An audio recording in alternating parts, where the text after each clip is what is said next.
this up for me.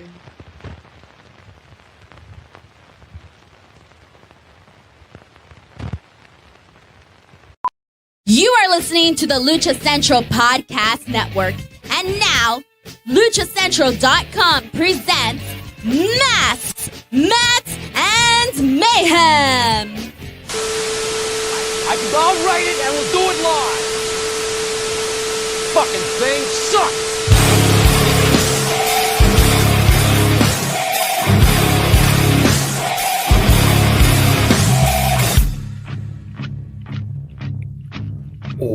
Welcome to another edition of Masks, Mats, and Mayhem. I am your host, Justin Outlaw Harvey. You can find me on social media at JustinHarvey75. You can, in fact, find the entire show on social media at MMMshow75. And Meatloaf is right. I should, it's not just a welcome to the MMM show, it's welcome to the 200th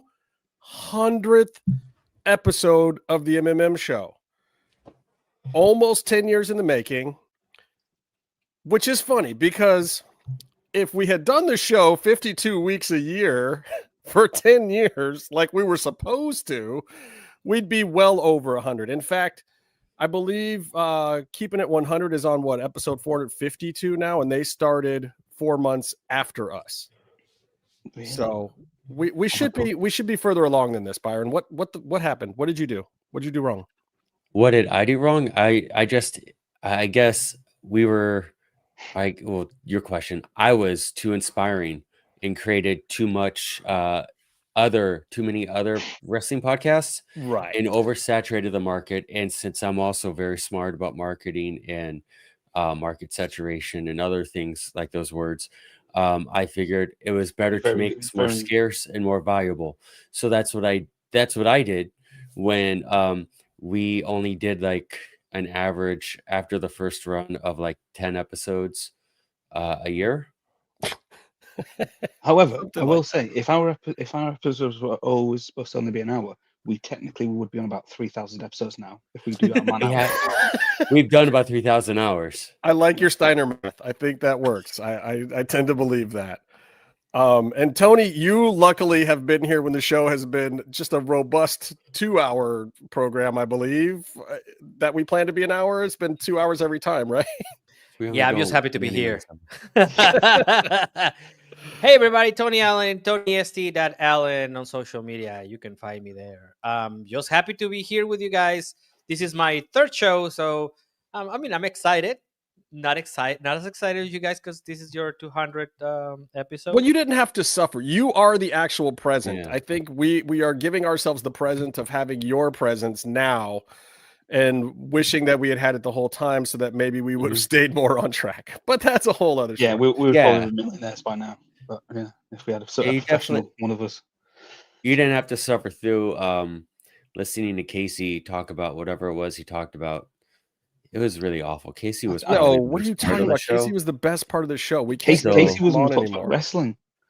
Yeah, Casey was the one who actually knew things, Byron. Yeah, we're supposed to know stuff.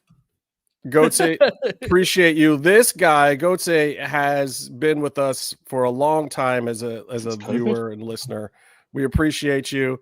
We also appreciate our newer listeners, Brent, coming over here to see his favorite, and we'll get to that shortly. And I will say, look, over the years, we've had a lot of great guests. We had Santos Escobar. We've had Kevin Cross. We've had Famous B. We've had Drago. We've had, Jesus Christ, who am I forgetting? Sonny Kiss. A million. Sonny Kiss was, okay, and that's a big one. I'll get to that in a second. We've also had, who? Hennis. Oh, yeah, Hennis. We had Hennis. We've had just a ton of great guests. Vampiro. Conan. We've had Vampiro. We've also had all of the various showrunners of Lucha Underground minus Fogelman. We had Eric Van Wagenen. We had Chris Roach, Krista Joseph, and we even had Skip Chasen, the guy who directed all those lovely vignettes that everybody loves so much. That is, but Skip Chasen and Justin were pulling the thing there because they've never seen them in the same room together. I'm not Skip Chasen. You are. I mean, I could be. Conan might think that is true, but he smokes a lot. Anyway, so we've had a lot of great guests. For a while, Eric Van Wagenen was our number one guest. So, of course, we asked him to come back. Then he was eclipsed by Sonny Kiss, and Sonny Kiss did huge, huge numbers. But no one has done the numbers that our guest tonight that we brought into the show has done. The third time we interviewed this particular guest did ridiculous numbers, especially on Facebook, because the Latino market caught on to it, and it was all about her immigration, and she was fighting MMA at the time and was a world champion for NWA once we last spoke to her on this program.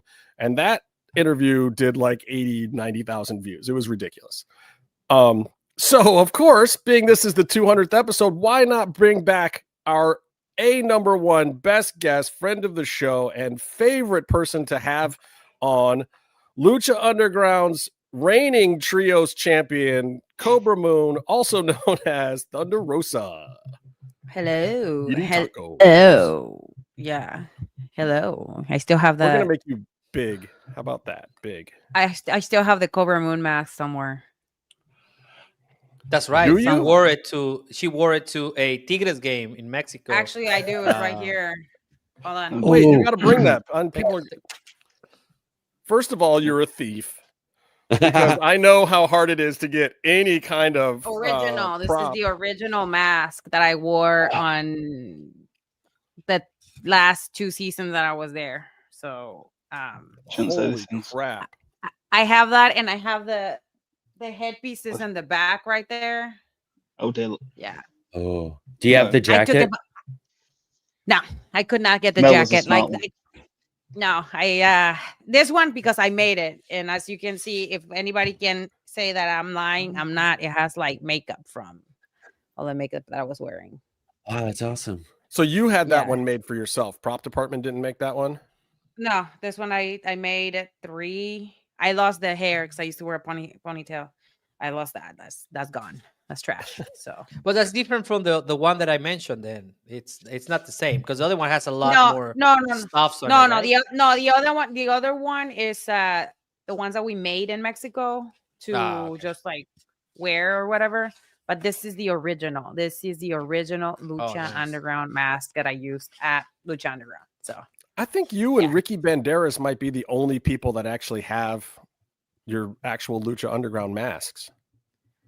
well, And the it's comics because builders. it's because we got them done for ourselves. Like we pay for them. Right.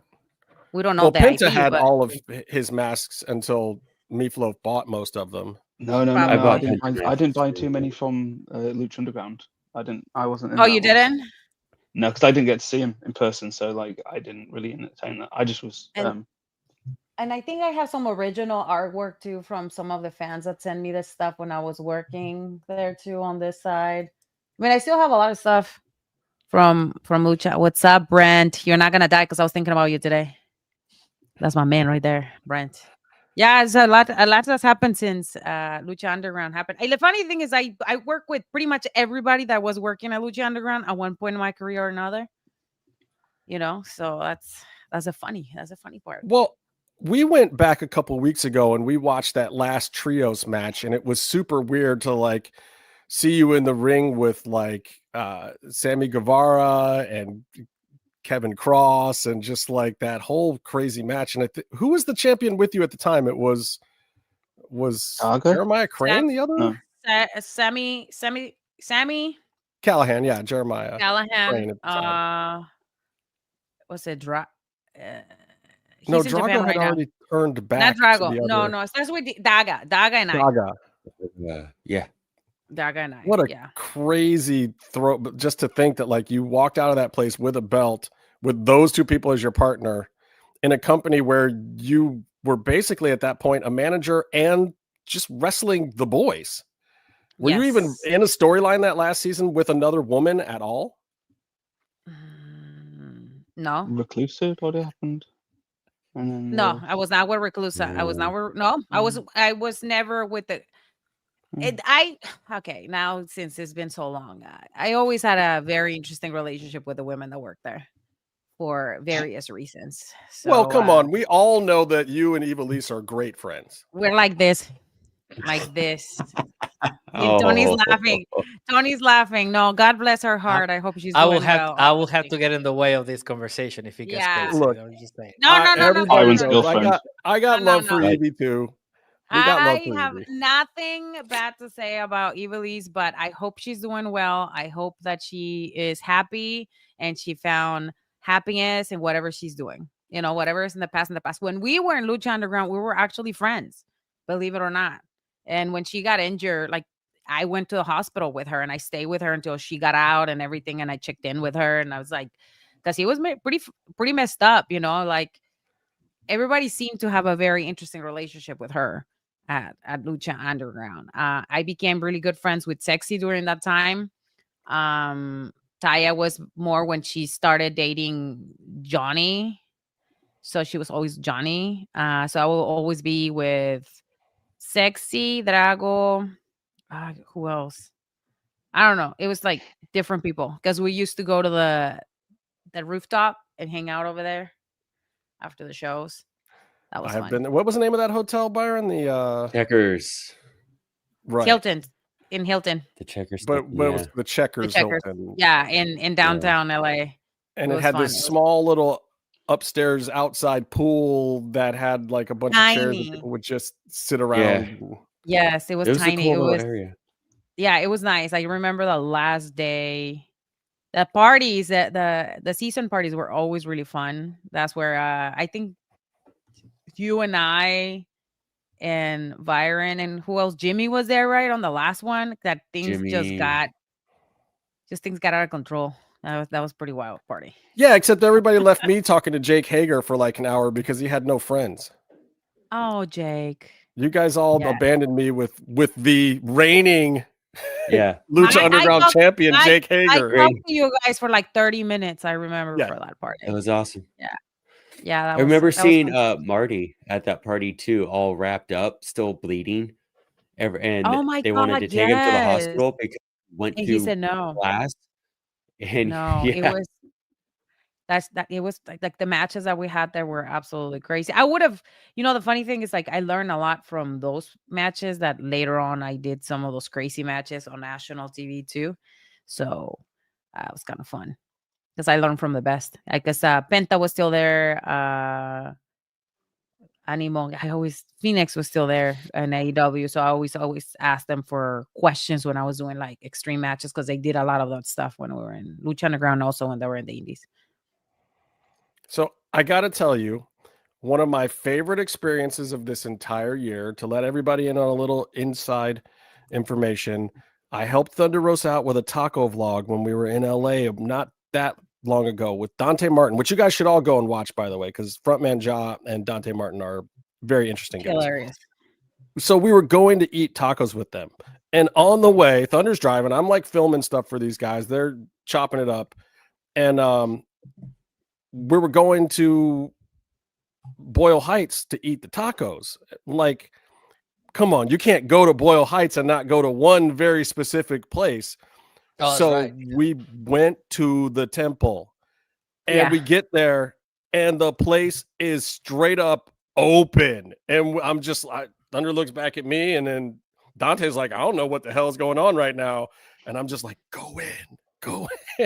And she goes in and literally we got to go back into the temple this year and just looked around the place and film. It's on her vlog. Like go on her YouTube, guys, and go back and watch that vlog and watch the Dante Martin and Frontman Ja taco vlog. But for me, that was just like a flood of memories came back.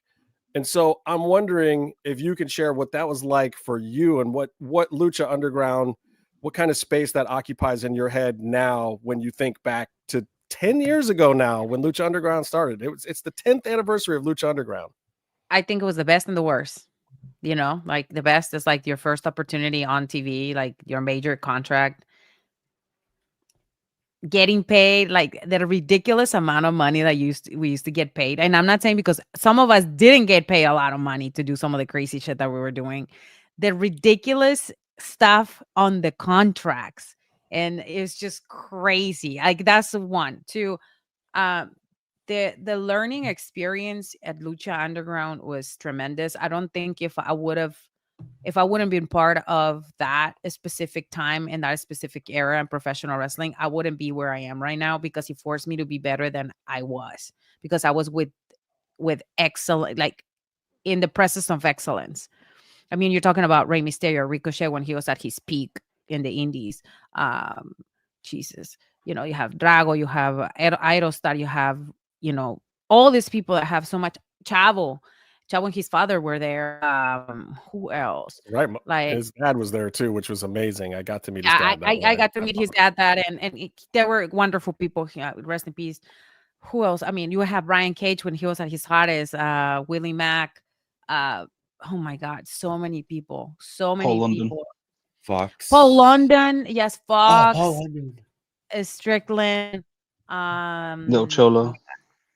Little Cholo, shout out to Little Cholo, Mariachi Loco, who's my homie, who's Love those wearing a guys. singlet now, is funny. And never mind. Is he I wearing a digress. singlet Yes, now? he's wearing a Mhm. singlet. He's wearing a Why? singlet. Is it the dad belly? What We happened? all gained a little bit of weight. Let's put it that way. I was very thin at the time that I was doing Lucha Underground. I was 119 pounds when I started, and then I like season 4, I was 125. I was ripped. I had an 8-pack at the time. I remember. I worked my ass off for that. I mean, there were so many people. I mean, who else? Wait. Well, hold on. You had an 8-pack the last season, Lucha, but you were wearing a 1-piece then too, weren't you? No, I was wearing a 2-piece. No. Oh, that's right. You did. You split it to the 2-piece, but it was pants. You don't even remember. You don't even watch it. Like a lot of It was. people. I mean, You're at every taping. it's only at every Not tape. paying attention. That's okay. Yeah. I I haven't watched any of that. I gotta say. It was To be fair, it I'm the was a nerd good about the season. gear. It was a very good season because we had to do a lot of cool shit. But yeah, I mean, it was like everybody was very hungry. I mean, Taya was coming from AAA, Sexy Star was like pushed to the moon, you know, and like we learned we learned how to work TV at that time, and it was like sink or swim, and you guys were there when I fucking sunk. So Let's talk about it, because I was going to ask. Let's get into it. So let me set the table for this just a little bit. Yeah. We were all very proud of Melissa from the very beginning, because as Thunder Rosa, she got into the character. There were obviously people there who had been wrestling a lot longer than her, but that wasn't why I think the crowd got behind her. The crowd got behind her because she put something into this character, the way she was slithering around on the ropes and doing this stuff. And it was like, if you had seen any of her other work from Japan or Indies or whatever, like this was a whole new thing that she was thrown into, put under a hood. And she did not wrestle as a luchadora in Mexico or anything. She came from American Indies and Japanese wrestling. So to come in and basically be told, you're a luchadora, here's your hood, get out there and act like a snake, is a whole nother ball game. So we always had love and appreciation for that. But we also, as fans, we knew how smart and how well Lucha Underground was protecting certain people, Ricochet, because the promo skills were not always the best. No. And one day, the Reptile Tribe, who you got to be the leader of, like they'd taken Thunder Rosa right off the Indies and doing Japanese stuff and just saying, not only are we going to just give you like 5 or 6 matches, but now we're giving you a whole faction and a whole Aztec mythology backstory, and you're like a god that's leading this tribe, and now you're basically the manager, and you have to wrestle men all the time. Merry Christmas. Oh, and by the way, we're going to take one of our guys who was in WWE for like 7 years and could cut a promo on anybody, and we're going to write a promo battle for you in the middle of the temple with all these bloodthirsty drunk clowns over here right at your back. No. So poor Thunder Rosa is standing there at the foot of the steps to the temple, right by the bleachers. She's maybe 3 feet away from me and Byron. And Johnny Mundo and the whole Worldwide Underground faction with Taya and all those guys is in the ring. He does a little bit of his setup part, and poor Thunder comes out to do her part. And I'll let you take it from here. They gave me 1 full page of stuff to memorize the same day. And Tony knows how bad I am about memorizing shit. Like, it takes me years. And that's one thing as an actor is now I have to work on forever. And I think that's what kind of traumatized me forever. I don't know why. Like just you leave a bad taste in my mouth. Like they gave me that, and usually they give us the stuff like a week before, so we have time to like, memorize it, go over the lines and everything. On the third line, I went blank, and I'm like line, and then fucking Johnny's ripping me a full asshole. In three front of all assholes, of us, in front of mercilessly everybody. ribbing you. No, it was. I mean, he was trying to help so I can remember some of the stuff, which I did, and then like later on post production they help. But what happened during that thing is that I was already having issues because people did not want me there because I was new. They always made me feel that I didn't belong because I was new and I wasn't a luchadora, and there was 50,000 other luchadoras in Mexico, which probably were skill wise 100 times better than me. But what Chris Joseph saw in me, all the other girls didn't have. So that's a big difference. I had the it factor. They like it or not. So I got traumatized. I remember like I went to the back crying. Like I wanted to like just quit because it was awful. It was one of the most obnoxious, embarrassing things that has happened in my career. I mean, there's a lot more. No, it was brutal. That was it was terrible. Like we felt really bad for you. Like really, like, oh my God, is she ever going to be seen in public ever again? It was. And you know what? And now I work for Busted Open, for Off the Ropes. I have 3 other podcasts myself. I go out there and do public speaking in English and Spanish so everybody can kiss my Mexican ass. So and I cut some badass promos on AEW, which by the way you can watch there. Collision. Thank you, Justin wrote a couple of them for me. But yeah, I just like, it taught me a lot. It taught me that it doesn't matter what room you come in, you have to come in confident. And if you come with a presence, because that's what I came with a presence and with a something that they were looking for and they were missing. And I think I aced it, and people remember Cobra Moon. And when and like you said, when people figure out that that's me, they're like, wow, I didn't know. And I have fans that have been following me since I was Cobra Moon. So that's pretty cool. Well, we're in that batch, but I mean, a lot of people really still don't know that you were Cobra Moon from Lucha Underground. Either they didn't watch it, or they just didn't know, or they didn't see that transition when you came out from underneath the hood. And also, you were under the hood as Serpentine in WoW. Oh, it was just the most ridiculous thing I ever done in my life.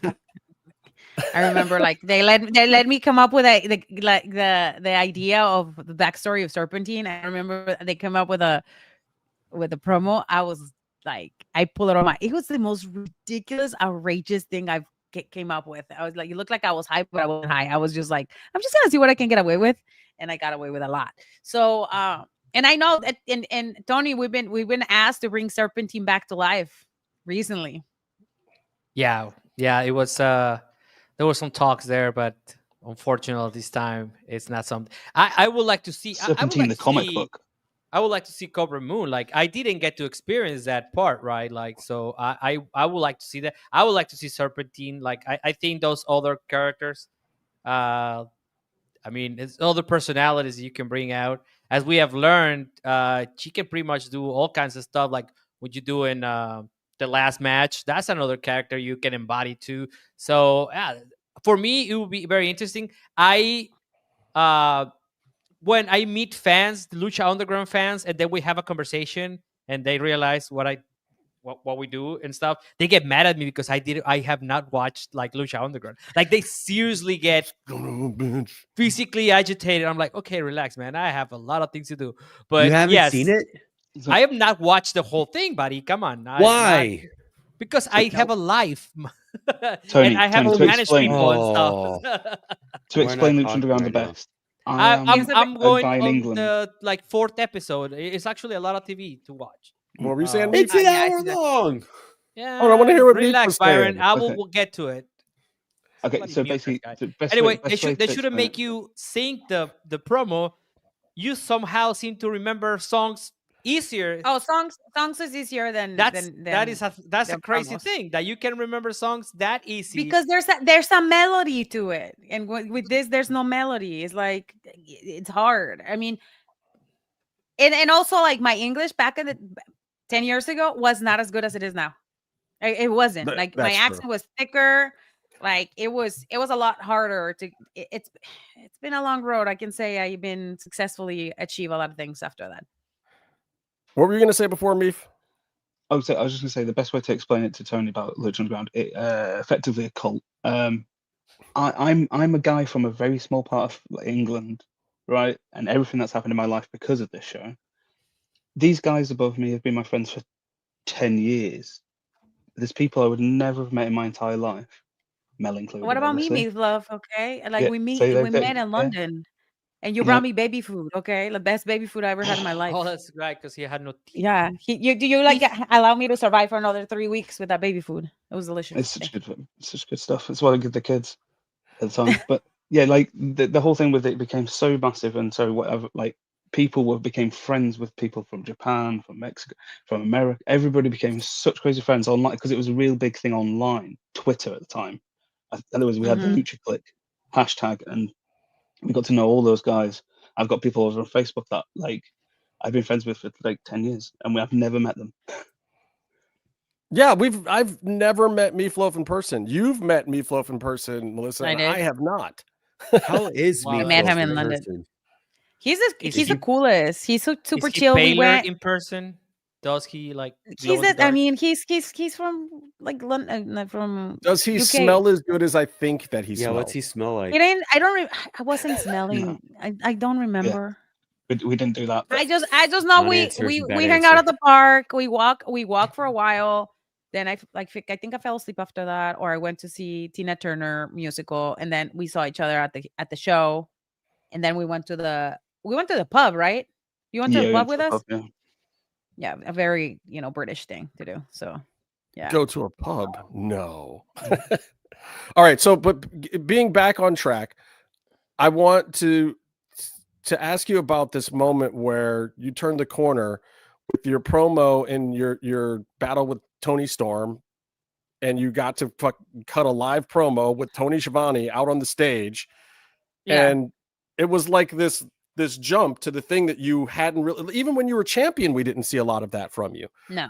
But now it's like they can hand you, we've seen a ton of promos since that point in time. You and Tony doing the infamous Thunder Tits promo, you doing the Megan Bain stuff earlier this year, like lots of times that you've been on the mic now, but it feels like that Tony Schiavone one where you went out on the stage and you had the whole crowd to your back was this turning point moment of no one ever again is going to say that Thunder Rosa can't work a mic. Oh, they don't let me. Is that the problem? Is they don't let me? They don't give me a mic. Like, give me a mic, give me 3-4 points. Like, we'll figure it out and we'll do it, and we'll do it right. I think one of the things that helped me a lot was when I was feuding with Diana. That helped a lot because we had to like go back and forth, and she gave me a lot of rope to like hang myself with it. So yeah, I think that's an underrated feud, though. Like, I think people don't appreciate how great that it was. A great feud. What was like 5 matches? I thought that was one of the best. Yeah, it was 5 matches that summer. And it was 5. I felt like it was 6 or 7. The last one was brutal. It was brutal. But it's like I don't feel in the last ever since I came back, like they have given me opportunities to be on the microphone, but they haven't like really allowed me to be in the microphone and like and shine through that. I don't know if it's because of like what happened prior to that when I was a champion. I don't know. It doesn't matter. I just keep working on the craft and that's it. Like I'm working with a acting coach in the very, very near future so I can get better at this. And I just want to get better at what I do. Well, we've heard you also on Busted Open and Off the Ropes with Jonathan Coachman. I got to put over the coach. He doesn't like to be lumped into Busted Open. He has his own thing now on Pro Wrestling Nation 24/7. So yes, I don't want the coach coming after me. But what's it like doing that too? Because you're the only AEW star that is on there. There's plenty of people that are associated with WWE. I mean, not Sam. Sam does stuff for WWE every week. So does Rosenberg. So does Bully Ray. All these guys are doing stuff for WWE all the time. You are literally the only representative from AEW on this major platform. So what's that like? What's that experience like for you over there? And how valuable is that to your career right now? It's a lot of responsibility because you have to be walking a very fine line because I'm an active wrestler and I'm very opinionated. It's sometimes my mouth, well, what I have to say, No.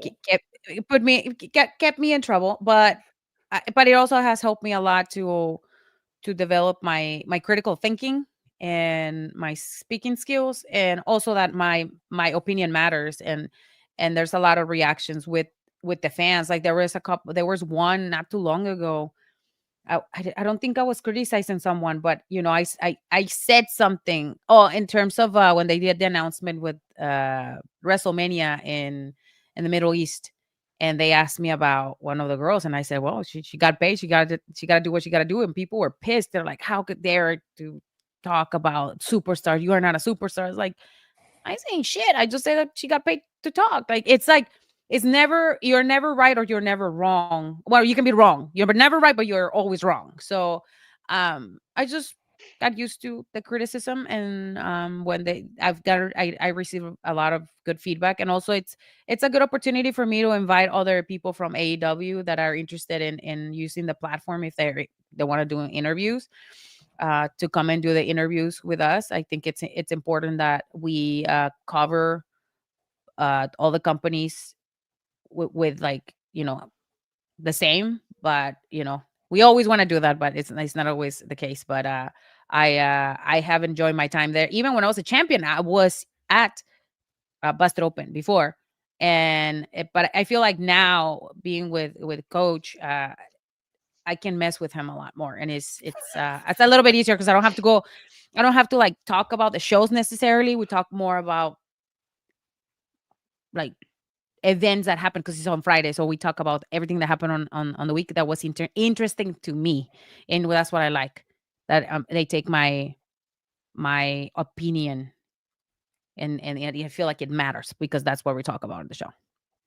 No, that's a lot of fun. And we've even stopped doing straight recaps of any kind because there's 900 hours of wrestling on, and I don't want to offend you being an active wrestler or any other wrestlers out there, but oh my God, it's impossible to watch everything now. I would love to, and I love all these talents, but good Lord, it's just so much wrestling. Like how do you stand out in this current wrestling landscape with so much great wrestling on TV? Like tonight, Dynamite was awesome.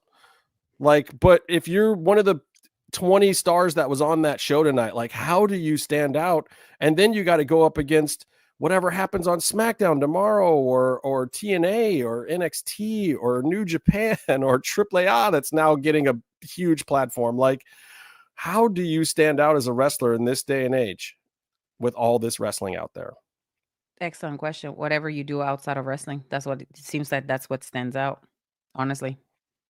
Because you can have 5-star matches, but if you don't, it's again, if they don't give you the platform to like cut a good promo or do a good segment, some people don't remember the matches. They remember the segments. Like some of the stuff that have gone more viral are the segments. It's not the wrestling. Yeah, you can like again, like I went viral when I did that table spot. We have like 2 million people watching that, and then the thing is 5 million. 5 million. That is 5 the running up the table one. Yes, running up the table. That's the second one. This is the second version of that. Right. Yeah. So it's that's what I'm saying. You have to either do something super extreme that people are gonna talk about it, or definitely do a good segment, and that's what's happening with Harley Cameron. Like ever since she started doing a lot of funny segments, and she started with me when we were having a little thing when she came out and she said like the wrath of Harley. That's when it started. I mean, I'm not saying that I did it, but I help her out. Look at you. I mean, she was even when she was a little bit kind of buried doing the QTV stuff, I was still enjoying it. Like I could tell that like there was something there, and I was happy that she started getting pushed to the forefront because she does stand out. And I think you stand out, and I think I think Megan Bain's imposing stature stands out some. Toni Storm obviously stands out because she's just ridiculous. The things that she did tonight on commentary are not okay. I don't even know how she gets away with the stuff, but it makes her interesting and she stands out. So I got to ask you, Thunder Tits is not happening right now in the tag tournament, and it's the biggest disappointment for a lot of fans. Is there a chance that Thunder Tits can happen at some point in time? Will the fans ever get Thunder Tits? Unfortunately, it's not up to me. I just work there. I just come, show up, say thank you very much. I'm happy to be here. And when I go back and wrestle, like, that's what you do. I mean, I would have loved to, but given the circumstances right now, I can't be in the ring. So people have to move on, and that's what happened. I mean, Nara wasn't clear. She was supposed to wrestle today. Now she's not even gonna be in Blood and Guts, and there's nothing. I think that was the right move to do, because when somebody's injured, they were now you can see that they're respecting people's health. That's first and foremost the most important part for a professional wrestler, because that elongates your life show. And for me right now, my health is super important for the rest of my career. So yeah, I'm sad I'm not gonna be there. I'm mad that I'm not gonna be there, because I mean, let's be honest, Britt and I were the ones who brought a lot of this blood feuds in professional wrestling in 2021 when that match happens between her and I. So okay. I mean, look, it was already in the chat before you mentioned her name. You brought her up. Is there any chance we ever get to see more of that? Is it gone? Do we again? It's not up to me. It's not up to her. It's up to the people above us, and that's above my pay grade. Like, I mean, I would love to. I think it will be a good idea to like close a chapter on our story and do it right. But I mean, and one of the things, and one of the reasons she's got to be ready to kick your ass, though. I mean, you've gotten over on her a couple of times. Well, that's what I'm saying. It's time to like finish the story, whatever You're that give is. Her another chance. It's not. I'm gonna give her another chance. I mean, for years I've been saying that we should finish. I think she's called her out plenty. I have. Get it, but I'm saying if I beat somebody up in an alleyway, I don't know if I'm ever trying to come back for more. I'm like, I'm leaving that person alone. I'm walking away. I think it's a matter of respect, right? Or like, okay, she might feel disrespected. She wants to get the respect back from the locker room or whatever. And who else than to beat me to like beat the respect out of me? I don't know. I'm just gonna say this: what you guys did during the pandemic was nothing short of miraculous. The fact that you guys went out there in front of really just the ass boys cheering, which, by the way, they deserve all the credit in the world, because they made AEW the most fun thing to watch from a live programming standpoint on television by being the best audience in wrestling history. Me and Byron thought it was us at Lucha Underground. No, it was actually Billy Gunn's kids. It was. Awesome. I don't know how they did it, but they did. So literally, you guys just go out there in the middle of the pandemic, like wrestling period is cold. It's just ice cold. It's so weird. It's creepy. WrestleMania was held in the Performance Center that year. Like, it was not okay. Like, wrestling was not okay. And for one brief moment, I think that everybody felt the magic of wrestling again, because you and Britt gave us ECW 1997 as two women who have never done that before. Women have never done that before. Women have done that since. No, it's been done. It was done in the independent. It was done. It was done somewhere else. Correct. It was done in Japan. In Japan, Mexico, many times. There's been blood feuds, but never in a mainstream TV show like that. So that's why it had such a heavy importance on what we did that night. And you guys won match of the year. We did. I have my placa right here. Plaque. Who just wins? My placa. We did. We did, and you. And la placa. Una plaquita. No, so I mean, it's a big accomplishment in my career.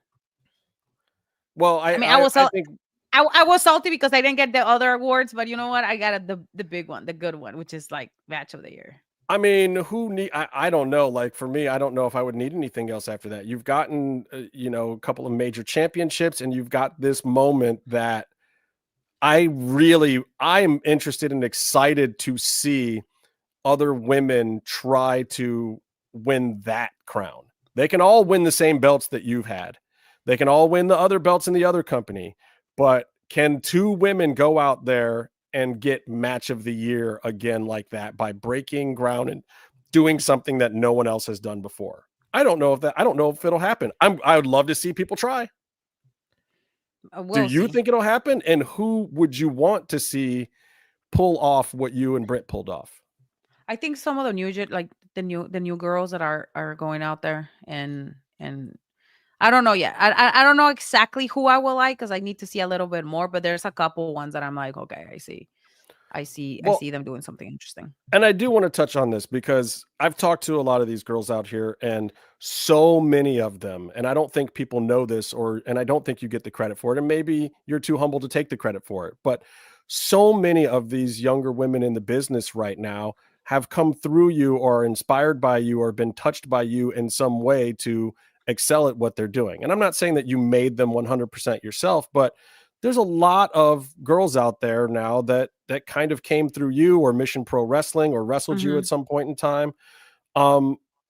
What do you feel like your contribution is as a veteran in the sport now? Like up until a couple years ago, you were still seen as kind of, the indie darling that made it, but now you're past that. You're in this stage of your career now where you are a respected veteran of the game, and you have literally 30 or 40 girls that came up underneath you in some fashion now that give you partial credit. The Thea Hales, the Maddie Rinkowskis, the all these girls, so many of them. Like, how do you see yourself now as a veteran of this sport that has been through all of these things and learned all of these lessons? I just think that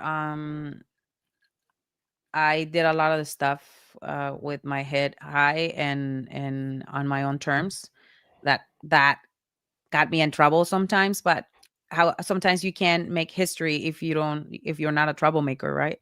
So I continue to show how proud I am from where I came from. I don't hide where I came from. I continue to speak my mind in a more respectful, professional way, to not for me, but to like make changes that are important in the business, and also make changes that are important in the place that I work, because it's like how they taught me when I was in Japan. You always come to a place and you leave it better than how it was, and that's always what I try to do, and I continue to do, regardless of the consequences of some of my actions that I feel that they need to be said. But it's important that we have more women that are empowered and they feel that they can do that, because a lot of the times, for many, many years, they continue to tell us that we can't do that, or like the guys are doing it, so now we can't do it. So it's very bothersome, and it's still happening in many places. So but it's important that we all get together and we do this as a conjunction, as a group, instead of just like single people. I always believe that, and I think that when we had Mission Pro, that was the major message that we had. Very punk rock. It was like this punk rock women that are colored women that are older, have a voice, they have a space, and I think we need to continue to have that for everyone that is coming after us. Yeah, if I may add something from Please. a very close perspective, I've seen the impact of Thunder Rosa and Melissa Cervantes as both the in-ring performer and the woman in the women's locker rooms everywhere. I'm not gonna go into details, but we've traveled a little bit, so we've been in different places all over the world. London, Mexico City. There was this one particular event in Juarez, and a beef was squashed just because they both wanted to talk to Thunder Rosa at the same time. No, I'm serious. No, and I talked to both of them, and I was like, "Hey, listen, the market is hard, and if you guys have beef and you cannot work in the ring, you're not gonna get the money. Put that shit aside. If you want to talk shit about each other, talk about it another time. This is time to make money. Put your shit aside." And it was over. Like, seriously, that thing that happened, and I had background and understanding of what was happening. And then after that event, it has stopped. I'm not gonna, we're not gonna, because we wanted to, everything should be healthy. but it was that for me at that moment. I was like, oh my god! And every time we meet female wrestlers from Japan, Mexico, the United States, England, they always are looking for that that inspiration, that comment, even just keep going from her. So I think that the impact is profound and is from generations to come. And there's still plenty of more, I believe, of Thunder Rosa, both in ring and in as an experienced veteran that can provide a lot of don't do this stupid shit to future generations.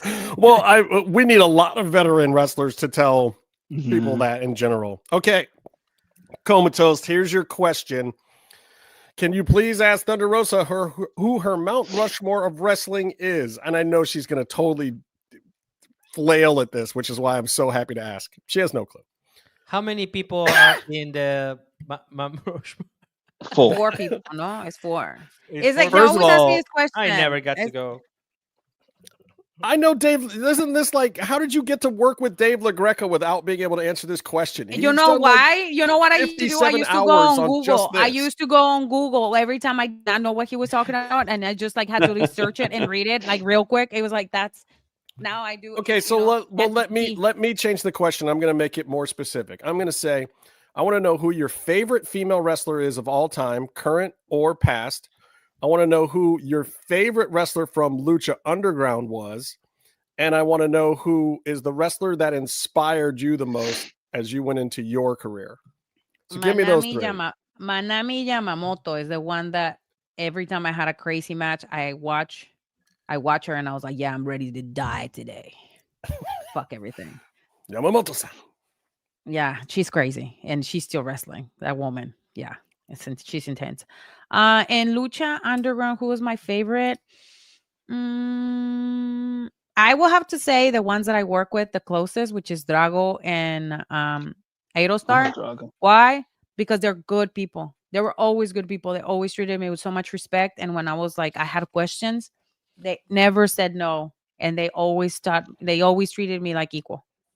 I love them. They're very good people. We love Drago here too. I don't Drago's eyelashes are amazing.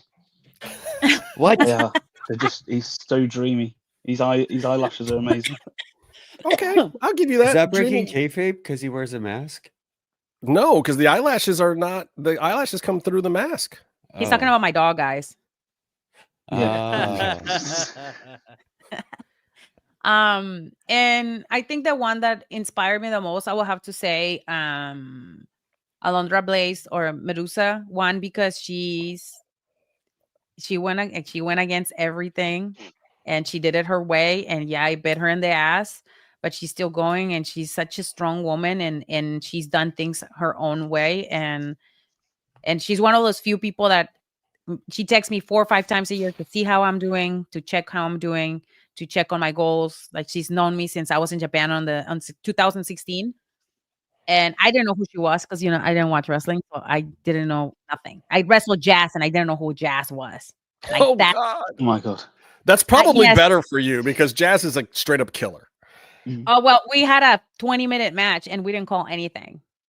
Yeah. I love it. I don't know if she would have let you call anything. It was I see you in the ring, kid, that kind of shit. Yeah, that happened to me in New York City. And people still remember, like, that match was great. And I was like, it was great because I learned a lot. But yeah, so she's definitely one of those who, keeps it real and definitely planted a lot of seeds for the woman that I am in professional wrestling and the woman that I will continue to be. Well, guys, I think Mel's actually answering that question because I believe when I've asked her before, she's actually said Alundra Blaze was her dream match if she could have time with anybody in the ring. So you guys don't need to fight. They're fighting in the chat over you. They're fighting. Keep fighting. Don't fight. No, fight. I want to see it. We need engagement. We need engagement in this. So keep fighting. Keep saying stupid shit. I love it. I do want to go back to Lucha Underground for a moment because realistically, like, would you be here without Lucha Underground? No. I know you wouldn't be on this podcast without Lucha Underground because No, that's how we all met you. no, I wouldn't, because there's always like that chance, like, and we talk about this with a lot of the girls that have been in the same generation that I'm in. They never really got that break that catapult them to the next level, right? And I feel like for me that was one of the first level to like achieve some of my dreams, and which was to get a like real contract and live off professional wrestling. So that was the one. That's the one that helped me quit my regular job and just do full-time professional wrestling. I see that, and in your career, it's amazing, and this should illustrate something for people about becoming a professional wrestler. I think you didn't have just one of those moments, and a lot of people are just waiting for that one big moment and to capitalize on that one thing. But you got to keep going. Like Thunder Rosa had Lucha Underground as a break, had a chance to go to Japan first of all and learn a bunch of cool shit before that. Then that's part of what gets her noticed for Lucha Underground. That's another break. Gets on Lucha Underground, but has to perform for 3 seasons with the boys, literally half the time. I mean, her and Sammy Guevara did a standing Spanish fly off the top of the freaking arena in Lucha Underground. So, but then you have to take other opportunities, and you find yourself becoming an American citizen, which I think helped you out a lot. Then you go to NWA. Yeah. And that was a tough time too, when wrestling was not at the forefront. Independent wrestling was all over the place. Everything was spread really thin. And somehow you get the belt over there. And I think that's what gave you the indie credibility and the relevance on the word of mouth side that propelled you further. So what was it like when you found out that they were going to put the strap on you, and how did you feel going, like, your first real world title? I don't know. It's been so long. I cried. Oldest title in I in know. North America. I know. First of all, the most important part for me wasn't even winning the title. It was what it meant for the Latinas in America, the Latinas that are going into professional wrestling. I was the first Mexican-born female wrestler to earn a title in the NWA. It's never been done before. So this and the company's been running for 90 years. So that was a big shift. And then another one was David Lagana, which was the person that advocated for me. He believed in me truly through and through. Like from the moment he saw me in ROH, he told me that he had something for me, and the way that he booked me too was a very smart way to book, because me and Melina, he always said this: we have very interesting and intricate personalities, and we need to be booked a certain way. And he was able to accomplish that. Unfortunately, we weren't able to see the full story because of everything that happened, and then NWA as we knew it transformed, and everything is history, and then I ended up in AEW. So but that time period made me more confident about where I was going, and that I was going to be able to earn something bigger. And the thing is, like, at the time, is I had the mentality of like, thank you, I'm happy to be here, so I'll take anything. And then it taught me that you cannot be like that if you want to be with the Sharks. You just can't. Right. You got to get in there and bite somebody. Yes. Or you'll get eaten. So, yeah. Well, look, you seem to make it out of there in pretty good shape. And I think Ricky Starks / Saints made it out of there in pretty good shape now. He's finally gotten someplace. Are you proud to see your homie over on the other side of the fence doing well? Yeah, of course. Like I remember him struggling in the indies, and like the times where he was like couch surfing and like struggling, and because he's very passionate about professional wrestling, and like his passion sometimes can be misconstrued or can be a little too much for a lot of people. But I'm glad that he bet on himself. He did what he needed to do, and now he is a champion where he wants to be a champion. Hopefully he's doing well. I haven't talked to him in a while, but I'm very happy for him being someone who was on the road with him, who wrestled him in some of my promotions, who seen him at his best and at his worst. I'm really happy for him. So last time we talked, you were actually the NWA champion. You were doing this insane thing of getting into a cage and having an honest to God shoot MMA fight. Insane. Still one of the most insane things. Like, I can't believe you did it. And I know you did commentary for Combates America for a while, which is also amazing. But we haven't talked about the AEW championship on this show ever. You got crowned the AEW Women's World Champion. And I will be completely honest, I did not see it coming. I didn't think you were going to win that night. I really didn't think you were going to win. I didn't think they were going to put the belt on you. It's not that I didn't have faith in you. It's that I didn't have faith in the process. I didn't have faith in the system. I didn't think the system was going to reward your hard work. And when it did, I broke down. I was just like, I can't believe our homegirl is actually the fucking champion of the world in a major televised promotion. Because the NWA thing was big enough. Like, I was happy. This was bigger. And sadly, I was there for the first time sitting in the front row in a ticket that I didn't get comped to me or wasn't part of Lucha Underground, where there was a whole raffle-y thing that happened. I'm in a paid front row seat, and that was the day here in Cleveland when you had to give up the belt. There's two extreme highs and lows. How the hell did you get there to the point where you would be on top of the wrestling world and to the point where you were forced to give up being on the top of the wrestling world? My life is a novela. That's how it happened. It legit is. It's a fucking novela. I mean, Tony was really high on Thunder Rosa at the time, and he saw the opportunity, and the writing was on the wall. You know, Britt had a really good run, and then there was an opportunity to do a cage match. You know, first ever cage match for women in AEW in San Antonio. And man, that night I feel like a rock star. We had like over 9,000 people in the place. Like, it was 8,000, and then when they announced it was a cage match between me and Britt, they sold 1,000 more tickets. Like, we were they opened up sections.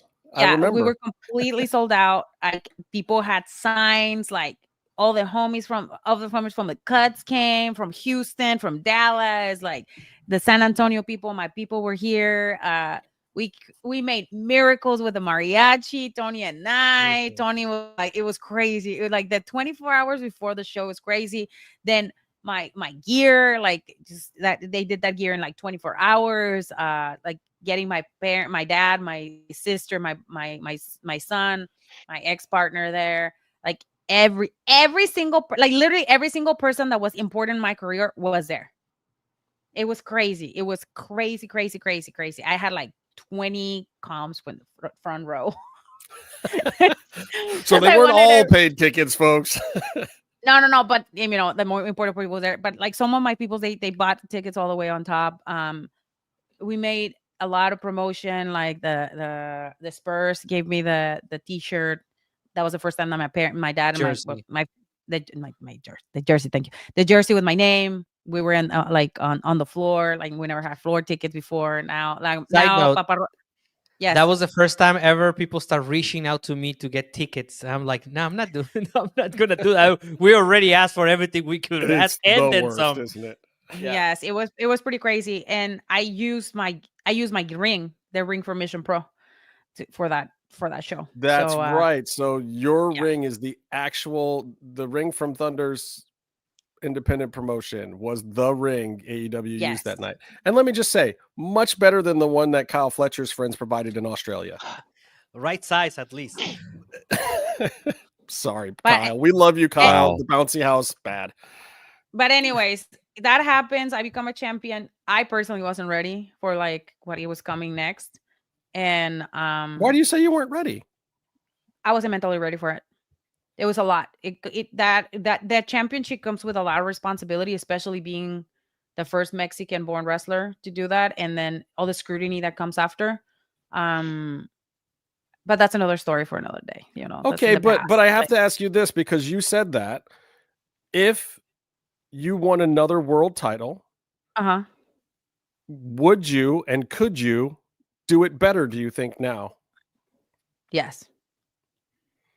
I'll say yes, because and would it be better for you, or would it be better for the fans? Would it be better for the promotion? Like, I think better? I think it will be better for the promotion, because now I know how to do things and how the system works and how the new, like the little things that the minutia that I didn't really know that you have to do. I'll add here, it would be better for the industry in general. Yeah. So you think you could be QB1 like Cody Rhodes? Could you be the QB? Could you hold down a promotion? Absolutely. Absolutely. I don't disagree. I completely believe that you. I do a lot of work, and I'm not even a champion. I call myself the champion of the people, because I do a lot of work for the people. Okay, and so I'm just gonna intersect here a little bit. So it's been 2 weeks now. Jesus. 2 weeks ago, she was part of a parade in Mexico City that you will have to fill Wembley Stadium 20 times for the amount of people that were there. And she entertained everyone just by walking by. She's underutilized. Oh my God, that's words. It's so hard to say. Underutilized to an extent that is laughable. She is amazing. I don't think there's at least not, and I checked, a generation from now, they will still be looking for another Thunder Rosa. So they should, next time, they should just give her the keys, to the house and let her run it. And I always say this, and this is not because I'm full of myself. It's like I work to the place that I am right now to want something bigger for myself and for Thunder Rosa. Not so much for Melissa, for Thunder Rosa. For whatever time I have left, 5, 6, 10, whatever. I mean, I don't want to be wrestling until I'm 50, because then that means I'm going to have to get Botox and I got to do a facelift and maybe boobs are going to come. You're getting really good now, though, the facelifts. I mean, look, I'm 50. Great. I've done all that. Black don't crack, so you don't count. You hear that, Byron? It doesn't crack, so stop trying. Byron is I'm putting all this stuff, all this Korean stuff in my face. Byron hates it that he's like 4 years younger than me, and everyone thinks he's like 10 years older. First of all, I do not look 10 years older, and everyone thinks I'm way cooler than you as well, by the way, all the time. I'm going to read Rebecca's message, because I think Melissa really needs to hear this. This is important stuff. Rebecca says, I got to go to a taping of LU and meet Thunder Rosa. I have to say thank you for being a big part of one of the best days of my life. And we love Rebecca. She's been one of our day ones for this show for a long time. And I know how much that day meant to her. It was, and I've seen you do this with other people, and maybe you know it, and maybe you don't even know it sometimes, but Rebecca's one of those people that you reached out and touched in a very genuine way. And I've seen you do this at conventions and some other stuff. And I'm still trying to figure out how it is that you are able to connect with these people on such a grounded level compared to what some of the other superstars have done. And literally, I think Cody Rhodes is one of the few other ones that I've personally met where I've felt that same kind of thing that you have with him. Like, by the time I was done talking to Cody for 5-10 minutes, I felt like I have a personal connection with the guy. And I did. I talked to him and Brandy for 2 years straight. I mean, they're just nice, normal, decent people. And that dude will go out of his way for anyone. You're the same kind of person. How do you maintain that level of connection with so many thousands and thousands of people? I was a fan. I was a fan myself. And I like to be treated like a person, not like, you're just dropping money on the table. And that's what it is. Unless you break my boundaries, and then I'll be like, sorry, I'm going blocking you respectfully, so, but yeah, it's just that people deserve respect, and people, they need to feel loved. And and everybody has, you know, their idols, and especially when there's women and young girls or young boys. I love just, you know, pouring my attention, painting their faces and making them feel special, because it's a very, very beautiful memory they're gonna have forever. More than a card or 8x10 is that. Well, that's the perfect place to leave us. I'm going to ask you one last question. Byron wanted to ask me a question, Justin. The fuck? Yeah, of course. And but I like, also have here- something to say as well on this okay, point. let's let Do not Meatloaf open talk. that door. Let's let Meatloaf so- talk because Byron is muted. Yeah. So I will say one thing. Why? So obviously, I've seen a lot of people. Like, I'm living in the UK, so a lot of the talent gets brought in. So a lot. It's like, and I used to only travel to, like, Will Ospreay would be wrestling, and I'd go see Penta and Fenix. So most people were there to see Ospreay. I was obviously there to see the Mexican talent. Lots of people get brought in over here, and I've never. I've always had a lot of alone time because that people haven't bothered them. Even with Penta and Fenix at their height of lucha, still weren't bothered by people as much. But like when I went to Riot Cabaret, the people bring signs and they like were just generally like walking around in Thunder Rosa merch. I've never seen that genuinely happen. So like most people would come to the shows, like I said, you know, watch the local talent or whatever, but like for yourself, they came to see Thunder Rosa, and they came with merch, or they came with like handmade painted signs that they spent weeks doing, months doing. And like I said, I've seen guys that people, you know, nothing thing, but be like, oh my god, Penta got now. But like at the time, people come and say hello, but they, do you know what I mean? There was never that passion for that person, and that's the difference, and that's like the, you know, like I saw went like when we met the first time in a small conservative thing above a pub in Batley, you know, That's a and long the time ago. little girl, but there was like a little girl there, and at that point in your career, you were, like, I would say in the UK only known for Lucha Underground, and even that was like niche because you couldn't get it over here. And that little girl like meeting you was like the world, and it was crazy for me that she knew anyway about you, but like she was just in love with you. It was amazing. A lot of people are in love with me. Let's be honest. I'm gonna tell a quick that's how it is. story that happened actually 2 weeks ago in the parade. So what I mentioned before, that's 2 million people that went to see her. That's what I was. Oh my god, that guy! Yeah. So out of those 2 million people, this guy with his family chased us through Reforma, which is the what was that? 5 kilometers, 5K? Is that a 5K? 5 kilometers. Yeah, 5K. 5 kilometers. Yeah. So it took us 4 or 5 hours just to move around because it was insane. If you guys see the footage next week on the blog, thank you. It was insane. It was insane amount of people. This guy tracked us down, walked through a sea of humans just to get a moment with her. And the most wonderful part of it is that Thunder gave, after being tired and almost, you know, I don't know, mobbed. I couldn't pee. I couldn't eat for like 6 hours. We always got Like mobbed. race We got car wet. driver shit. Like it was crazy. The guy came and he was like, he had a bunch of stuff, and I never signed stuff, but he earned it. He walked 5 miles with his mom and sister, running to find me. Like they're like literally were running as we were walking, and then he was like, "Oh, here's the exit." And I was through like, an ocean of people, little. yeah, it's crazy. It's like 2 million people. 2 million people, like just there. He got and through 2 million people to get to where we were. And it's also, I mean, there's also a lot of Katrinas out there too. You weren't exactly the only one. Like, well, she I was could just see this poor guy like knocking over every other Katrina, like looking for the right one. Like, no, I think she was the shiniest, and also all the cameras were pointing at her, so she was identifiable on that part. Yeah. Byron, do you have something to say in English? No, let him do it in Spanish. See. No, I just wanted to back in a section when we were all complimenting about how Mel should be world champ.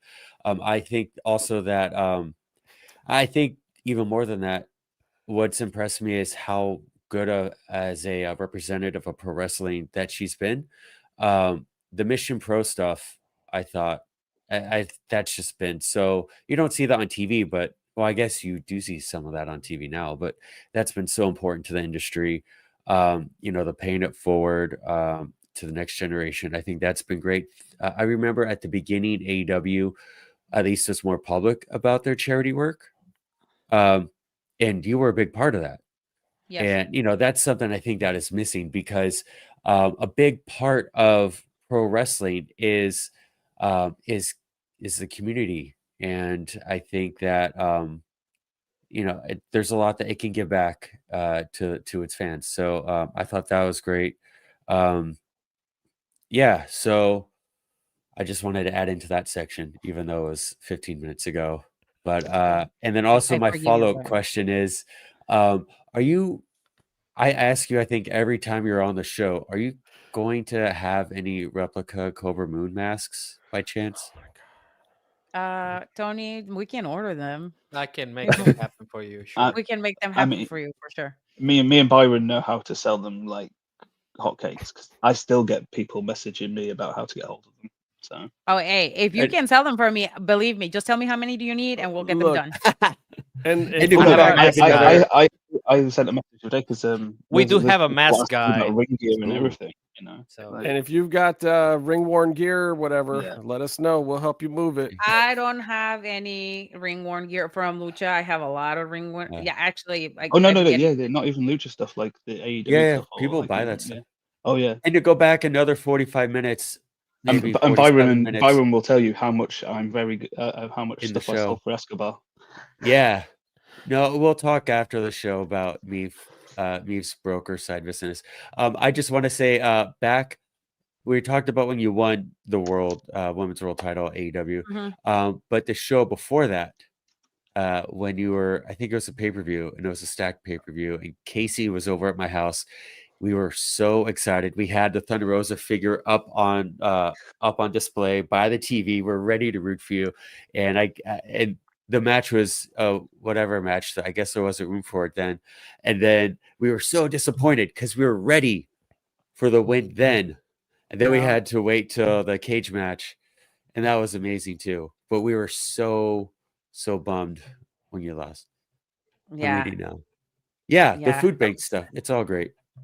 Anyway, you're Yeah, awesome. I Thanks mean, for coming on we the used show. to we used to do a lot of stuff. So I mean, I'm still figure out what I'm gonna do in the next couple weeks with everything that is happening in the community. So hopefully, I'll figure it out. Oh yeah, But do you no, have any thanks for having Thanksgiving me. food drives to plug?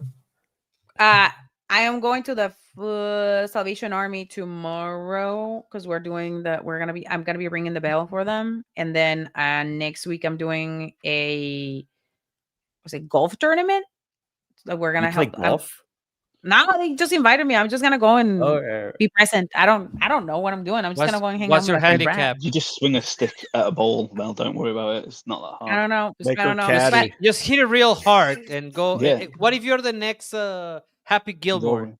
Feliz Gilmore. I don't know. Please whatever. get no, but Tony and I were working with something for Yes, Christmas yeah. for the kids in Tijuana in Mexico City for the Boys and Girls Club with Yes. Jazzwares Boys and Mexico. Girls Club Mexico.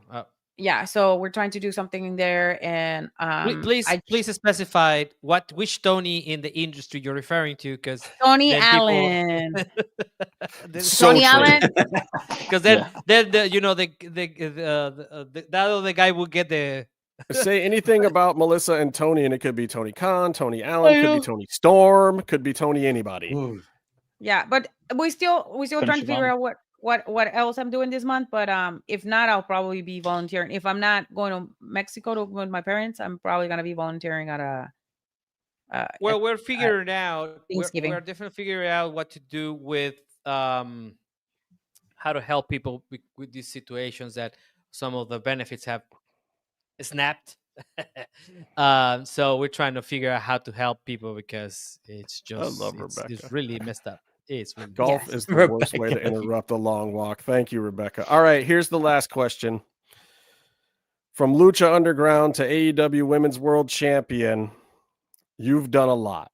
You've had an amazing career. You're one of the best veterans in the entire game at this point, and the entire industry stands to learn a lot from you. We all know that. You know that. Most of the industry knows that as well. My real question for you is this.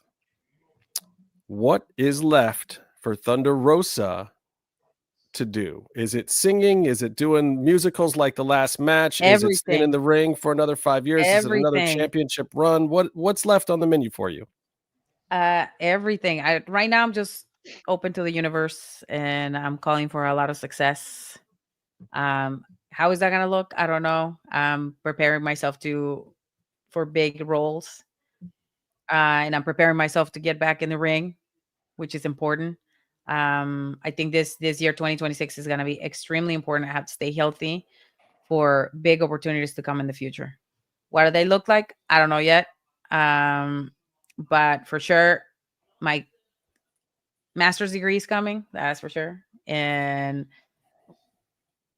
some music is coming, and a documentary is coming. So there's a lot of stuff that we're working on. So it looks like I'm high, but I'm falling asleep. So I apologize. My eyes are really swollen. I know one other job for you as well is international relations diplomat, working in an embassy, because you're all over them. She spends enough time in them. I do.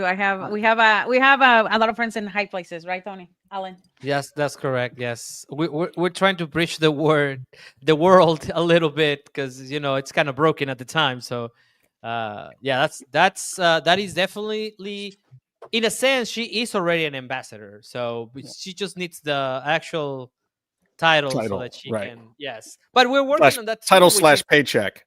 Yeah, well, yeah, that would be good. But we're working on that too, as a matter of fact. So yeah, little by little, we get in there. Little by little. Well, thank you so much for joining us. Looking back a little bit at Lucha Underground, which has been a large portion of this show, we would not have made it to 200 episodes without you, and you have been our biggest and most important guest on this show. So thank you again for all the time that you've given us over the years. We appreciate it. The people who watch the show appreciate it. And please don't be a stranger. Come back anytime you want to, anytime you got something to plug, anytime you got something to say, or you just want to shoot the shit with me and the boys, because we love having you here on Mass Mats and Mayhem. Thank you so much, Thunder. Thank you very much. Thank you, guys. Have a good night. Yeah, I'm going to go to sleep because my eyes are like so swollen. And we're going to quickly talk about a couple of other things. And then Eric Van Wagenen is coming up in a little bit. And then there was. Well, what did you kick out Byron? And because Mel left because I was trying to kick her off. Okay, I just want to point out, you guys, my story make fun of like how old my face looks and this and that, and like I just want you to know that I use my wife's skincare company's anti-aging stuff for products. And so if you're insulting my face, you're insulting her livelihood. You don't even drop the name. Give a good plug. No, because you guys are saying it looks horrible. We need a sponsorship. No, but I mean, I think at 65 that you do look 50. It's great. Tony, I'm gonna fight you. I think Tony is absolutely correct. And also, win that fight. you do realize that I use the same product from your wife, so that cancels. I will call out. it a hate crime. No, Justin, you have stuff in the mail. Justin, by the way, you have stuff in the mail. Travel size. Yeah. Yes. Right. Is it my Manscaped shaver, Byron, that you've sent? I never got a Manscaped shaver. They mailed it to the wrong address. Listen, guys, I do want everyone to see this Eric Van Wagenen stuff because it's amazing. If you are a fan of Lucha Underground, you've got to stick around. In a few minutes here, we have an amazing interview that we did earlier today with Eric Van Wagenen, who was the executive producer and showrunner. If you want some inside dirt on Lucha Underground, you've got to stick around and listen to this. But I got to give my pops and drops. Oh, my God. My pop of the week, guys. It was so good. I enjoyed it so much. Dominic Mysterio and his dad. When Dominic delivers the line, when Ray is questioning him about, you really think you're the greatest luchador of all time? You think you're better than Eddie Guerrero? And Dominic says, you keep my father's name out of your mouth. Oh my God. I have not popped that hard at wrestling for months now.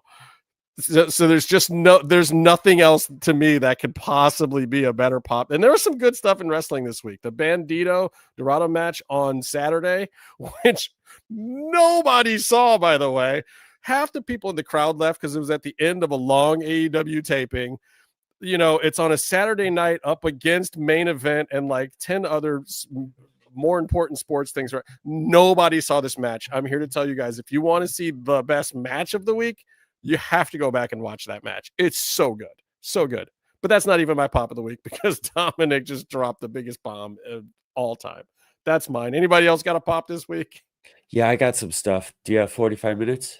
Jesus, oh my God, Lord. Oh. no. Okay, here I'm going to go super fast because Bullet I think points. my cold medicine ran out and I'm wilting like a flower. Everybody's sick So- nowadays. Rebecca, wow, I love I'm- Rebecca. Okay, you're next in line. I'm going to You can fight you after I stay. fight Tony. You can stay. It's wow. Okay, so here's my You cannot comatose. come into my country. You're I'm at sure. the front of the line now. Oh my God. You got a bus My pass, fists Byron. are going to be so sore after this. My young fists, by the way. Anyway, You're Pop, young. Brittle Sid wrists. Justice is on the next DLC for WWE 2K25. Are you still playing that video game? If not, download it It's again. free at the minute. The What is new free? current one. If Anyway, you- the latest WWE DLC, got the last free. DLC of this game, you get to play as Sid Justice, and there's also Jesse the Body Ventura, Mr. Wonderful Paul, Tito Santana, Junkyard Dog, also cool. Sid, you get to play as Sid in a video game. Sid That's what Udy? we all Like the wanted. Sid? We're all gonna what? Sid The Udy? Sid, The Sid. fist pump. Sid Vicious. See? Sid Justice. Oh. Sid Udy. That's Here it. now, here's the drop. The one whose leg did this thing in WCW when he jumped off the rope and did the big boot. That Sid? That was Sid Vicious. This Sid Justice, I believe, is in the game. They're different people. Okay. So here's a drop. And you know what? what? Of the top 5 black wrestlers of all time, I Junkyard love the fact that or Farouk Sid? is just slightly higher than Ron Simmons. I kid you not. Ask any AI in the world to give you the top 5 black wrestlers of all time. Both Farouk and Ron Simmons will appear. That's bullshit though, because Farouk was like mid card at best. Farouk, awesome, right? But he was mid card at best and was there to put Did he Rocky get over, a which was champion? great. Did he get It put was in the great. Max Moon gimmick as well after Conan? He might have. No, There was a few people that went No, through that gimmick, weren't there? probably. Matt, something. Damn! Yeah, but Ron Simmons beating Vader for the world title. Tell me you don't have that moment already playing in your brain. That's one of the most iconic moments of It wrestling. was before my time. bro. Anyways, Sorry. drops another belt in AEW. If it looks cool, I'll like it. But also, ugh, it's like you have a it world shouldn't champion, have- and then you have no. other guys who could be world champion, but you don't want to book So them as why champ. did he disappear? So you give them a belt so they could feel like it. I don't know. It's a drop. I'm not. That's my drop of the week too, Byron. I actually have to publicly say, and I hate doing this, that I agree with Byron. Copying me once again. I copying my don't have a birthday. problem with reviving the Copying my national title. I get Yeah. what Tony Khan's doing, but here's what I have to say about it. Belts are props. If you talk to any old timer in the business, they'll tell you belts are props. That's not a bad thing. And they are earned and they are deserved to a certain extent. But what makes a belt important is the fact that you can build storylines around it. You don't just make a talent by putting a belt on them. Witness Daniel Garcia, who was the TNT champion almost the entirety of last year. Nobody knew. I love Danny Garcia. Danny Garcia is a great up-and-coming talent. That belt should have done something for him, but just slapping a belt on somebody and not creating a storyline to go with it makes the prop useless.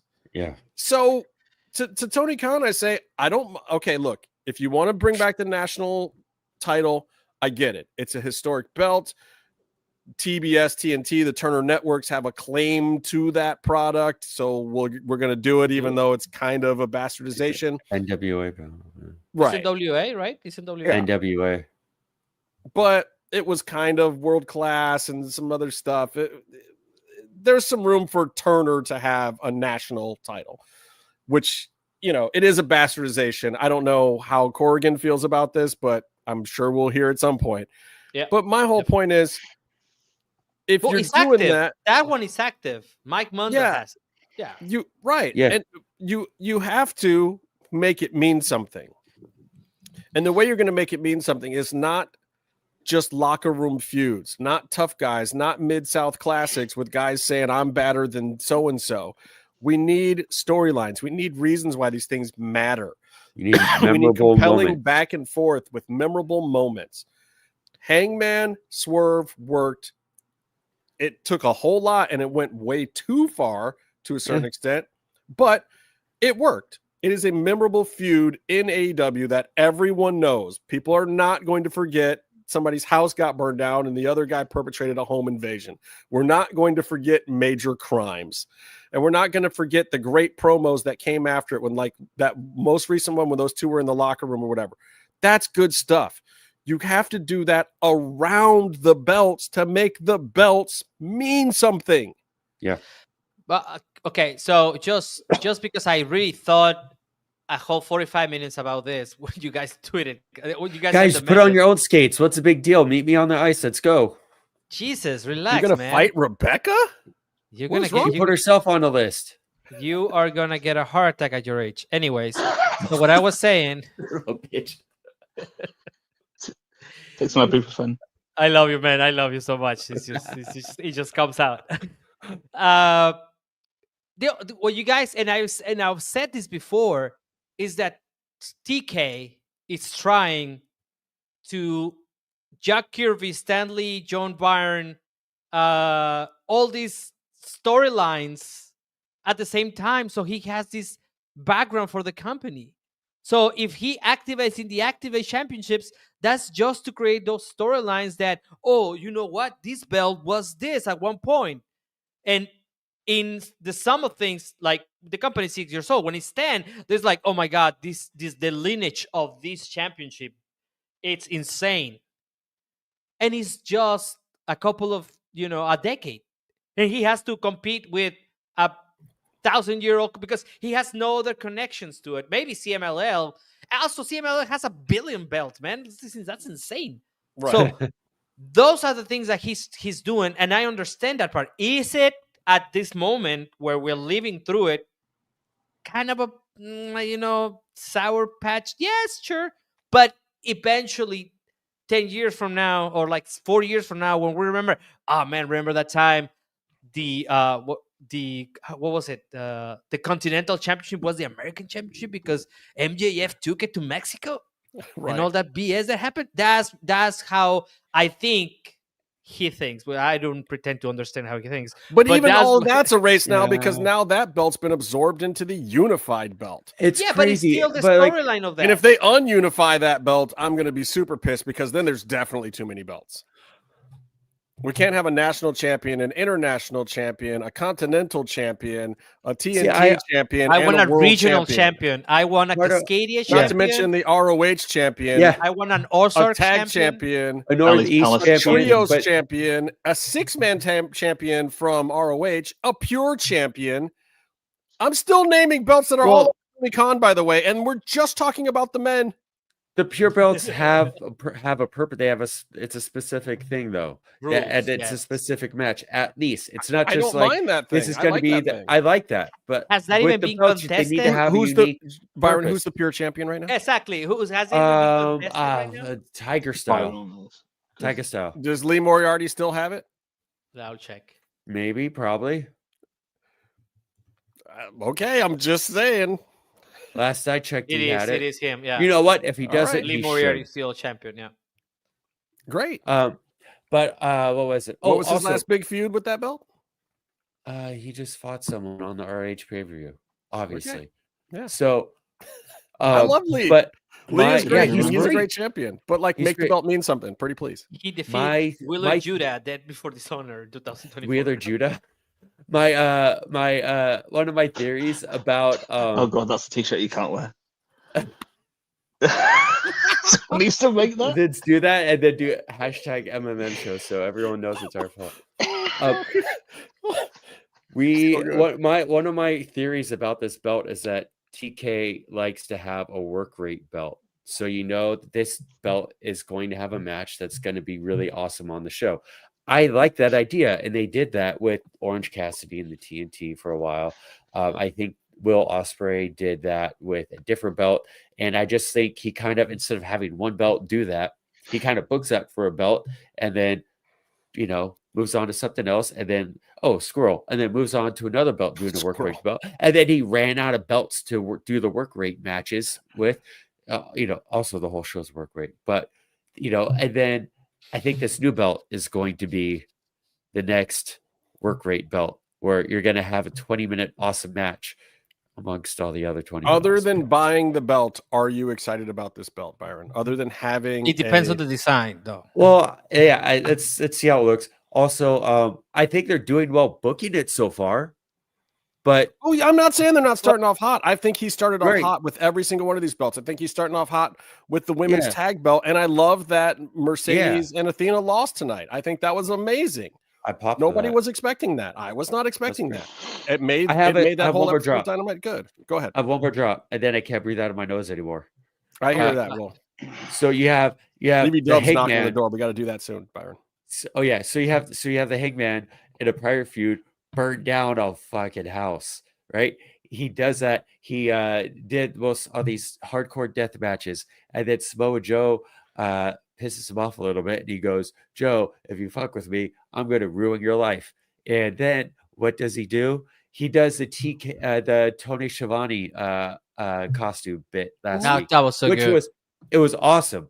I loved it. However, It really got that's me. I did not. That's a But it doesn't wrestling make gimmick. sense, is what you're He saying. did that, and he did a clothesline. This guy burns out fucking houses. I'm waiting for Hangman to go kick Samoa Joe's wife in the face when she's out picking up her kids from school. That's the level he operates at. And this is your top baby face, by the way. Yeah. The arsonist impersonator who kicks women in the face. he's a Okay, cowboy. great. No, he hasn't. That's He what he hasn't, should be and this doing, is 'cause what's Joe making you crossed the upset line. with the storyline, is that he hasn't crossed the line into attempted murder again. That's who he is, and he threatened that. And Well, then it's a he's soft doing regular feud stuff. A at this clothesline. time. Okay, It's cool. not the feud that It's a soft feud. I like that. It's a soft feud with a hard R. It's a Kenny G feud.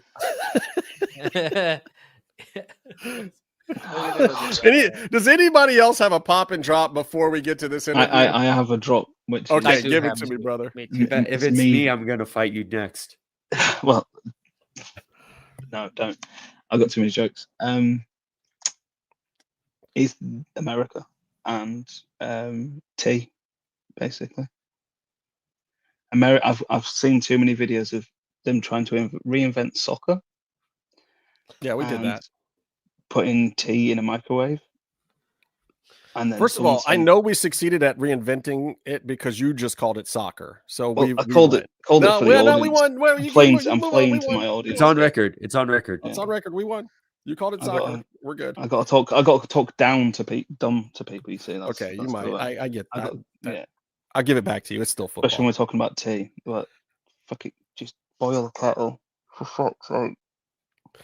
You guys have to understand what has really, really irked me this week, and we've been talking about this in our DM group all week. Meef is mortified by the fact that people microwave water for tea, and sometimes do it with the bag in the tea already, and just make microwave tea. That's not how you make a cuppa, people. You need to put the kettle on. I'm if in you've been full agreement with Meef on this. you put it in a proper, I forgot the name of it now. Bloody hell. Teapot. Teapot. You put in a teapot, and then what you do is there's two ways you can do it. You can put the milk in first and then you pour it on top, because the whole idea is you don't want to burn the leaves, etc. Right. But we can get in. That's another story. Okay, so for the first time ever, I asked for tea with milk in the US. I got looked at I asked them to make soup with milk, and it was insane. I suppose it's because in America they do a lot of fruity teas and teas that aren't, or they have black tea, and they're obviously you do tea which has a gallon of sugar in it and lemon. To be fair, I don't think that Meef called Foster's beer. He called it Australian for beer. Yeah, and also it's not beer. It's not beer. And in my defense, Foster's isn't beer. It's horse piss in a can that Australia has as their national drink. I can't help that. All right, so okay. thank everybody. Oh, you got one, Tony? Go for it. I got Get one. it in. Yes. Get your shit in. Okay. All right. So the drop of the week for me is having WWE stars, and I know you're gonna complain already, Justin, but having WWE stars come to AAA shows and winning belts in the first Ugh. try. You know, this is what I like about CMLL. The AEW people have to I pay know, their but it was dues. Chels. Yes, bro, but not Chels. in my hometown. Not in my home. Okay. It's not where I was born, but this is where I live. So I don't know. I thought for real. I was like, oh, really? I was more Iguana is gonna irritated lose? that none of the AAA people got a win on the NXT pay-per-view. Like we're just bringing them in and jobbing them now. Like that doesn't See, that's the feel problem. good. They're not winning in either place. So Yeah, like the how only are we making this brand look feel good. like something? Yeah, This exactly. And is surely they learned from the NXT experiment because they did the same with NXT and TNA, and then they reversed it a little bit. I know, and but this it is became a really good like product. this is old Vince stuff, and I don't know why we're doing this. This is Cross and suspenders in a skirt jobbing to Jeff Hardy. This is not okay. Like Yeah, no, this is we got to too build these much. people up better. Yeah, It's gone one step too far now. how do I want Iguana to be this popular character if you keep beating him in Monterey like that? God, that really pissed me off. That really They also looked at breaking up the Gazas in Monterey as well. Yeah. Oh yeah. I mean, at least they're getting a story. I kind of appreciate that part of it. Like I like the fact that these guys are getting a chance to act. They're getting a chance to work. They like working together. Whatever. We'll see. And but I don't disagree. I don't disagree, Tony. I'm gonna look. I like that Chelsea and Ethan won. I don't like that they won that quickly. I don't think they. I mean, I know Chelsea's great. Ethan, I actually personal stuff. I really like the guy. He was very nice a couple of times. When he didn't have to, and yeah, they're the right ones to do it. That's just not the right way to do it. Yeah, and besides, like you don't have the Mexicans lose in Mexico like that. Especially, I mean, Iguana is not from Monterrey, but he's from Sinaloa, so he's from northern Mexico. Come on, people, what are we doing? Like it just, anyways. However, you did win. My boy, a Starbucks coffee or a Starbucks order. El Grande Americano. He's my pop of the week. Just I don't even have to say why. That's just we know. If you know, you know. He's just good for you, my man. He is the man. Unfortunately, this will lead to his demise, and he will be fired within the next 3 years. I mean, we'll see. I don't know. He got away with the other one. Well, it depends. Yeah. All right, so. Everybody, thank you for sticking around. What we have coming up next was pre-recorded earlier today, but is amazing. If you are a fan of Lucha Underground, you have to watch this. Everything that you wanted to know. And honestly, there's a few things that Byron are like, oh my God, we need to talk to you even more about this. There are so many inside things about Lucha Underground that showrunner and executive producer Eric Van Wagenen is about to tell you guys, and he's going to give you the real tea on everything that you wanted to know about that last season of Lucha Underground, where AAA stands these days in his eyes, some of the talent that went through Lucha Underground and where they are now, all the big things, and whether or not Eric Van Wagenen believes if Lucha Underground can ever come back. So if you're a Lucha Underground fan, stick around. You are really going to appreciate this. All right. This is the moment you've all been waiting for. You waited this whole episode. You heard us talk a whole bunch of stuff. Funny thing is, this is pre-recorded. But joining us once again for a little trip down memory lane on episode 200, it's hard to describe you. For people that don't know who this man is, let me just say this. When a show goes absolutely off the rails and everything is wrong, this is the guy that gets blamed. When the show is perfect and everyone loves it, it's Penta's a great wrestler. Krista Joseph is a genius writer. You know, Anthony Jensen is directing his ass. Everybody else is getting the love. This guy will never get any of that except maybe here on this show. Ladies and gentlemen, the Lucha Underground showrunner and TV producer extraordinaire, Eric Van Wagenen. How are you doing, my friend? That's quite the introduction. Yeah, I'm a what, 10 years older, a little grayer, a little more wrinkly. But I've been married for 21 years, so I'm used to not getting any credit and getting blamed for everything. So it's kind of that is perfectly valid. Perfectly valid. So one of the reasons why I wanted to have you on, you were one of our best guests that we ever had on, and people didn't understand it. I remember the dirt sheets all the time would say all these things about Lucha Underground, and then we'd just ask Eric, we'd be like, hey, Eric, so is this and this true, or is this and this happening? And he'd be like, fuck no, it's not going down like that. That's the stupidest thing I've ever heard. Where'd you hear that? And I'm like, oh, it's going around and blah, blah, blah. He's like, I don't know why people would say those things. And I would say, well, hey, Eric, would you come on our show and talk about it? And he's like, yeah, sure, why not? It was you guys and Mike Johnson were the only ones that ever called me. And I was always like, oh, no, this is exactly what it is. And then they thought that was all bullshit. But, whatever. It's fine. Well, to be fair, taking this little trip down memory lane, it was super complicated. The entire Lucha Underground system of thinking was not what wrestling was prepared for at the time. Talent was confused. We were confused as fans. Sometimes you were making the show and you were confused. Yeah. Like you were the showrunner and still like, who knew who the boss was from day to day? Was it Fogelman? Was it Rodriguez? There was like 6 billionaires that owned part of this. And my job was to make sure they were all equally unhappy. But somehow in the process of doing that, you made us very happy. But I want to hit you with a hard question first, because I always hit you with the hard questions first. Let's do it. Looking back on the history of Lucha Underground, do you feel like Jake Hager is the champion you wanted to leave that belt on when it was all said and done at the end of the day? And it's a tough question. And I like Jake. Let me preface this by saying, at Ultima Lucha, the final Ultima Lucha, I spent an hour and a half just hanging out with him. I don't know why. He's from Perry, Oklahoma. He's from Perry, Oklahoma. He was an NCAA champion wrestler. I'm a big wrestling nerd, but it like American style, folk style wrestling.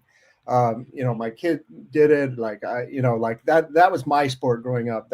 So I have nothing but respect for someone from Perry, Oklahoma. But I think at the time, honestly, we thought we were getting another season. So I don't think that was, I think that was kind of a transition to set up the final push, which would have been the last season. But there was a lot wrong with that last season that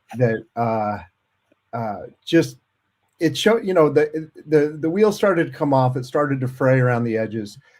Every season was a contest between how much money can we take out of this and how much can we require, ask these guys to do as far as episodes, as far as production value.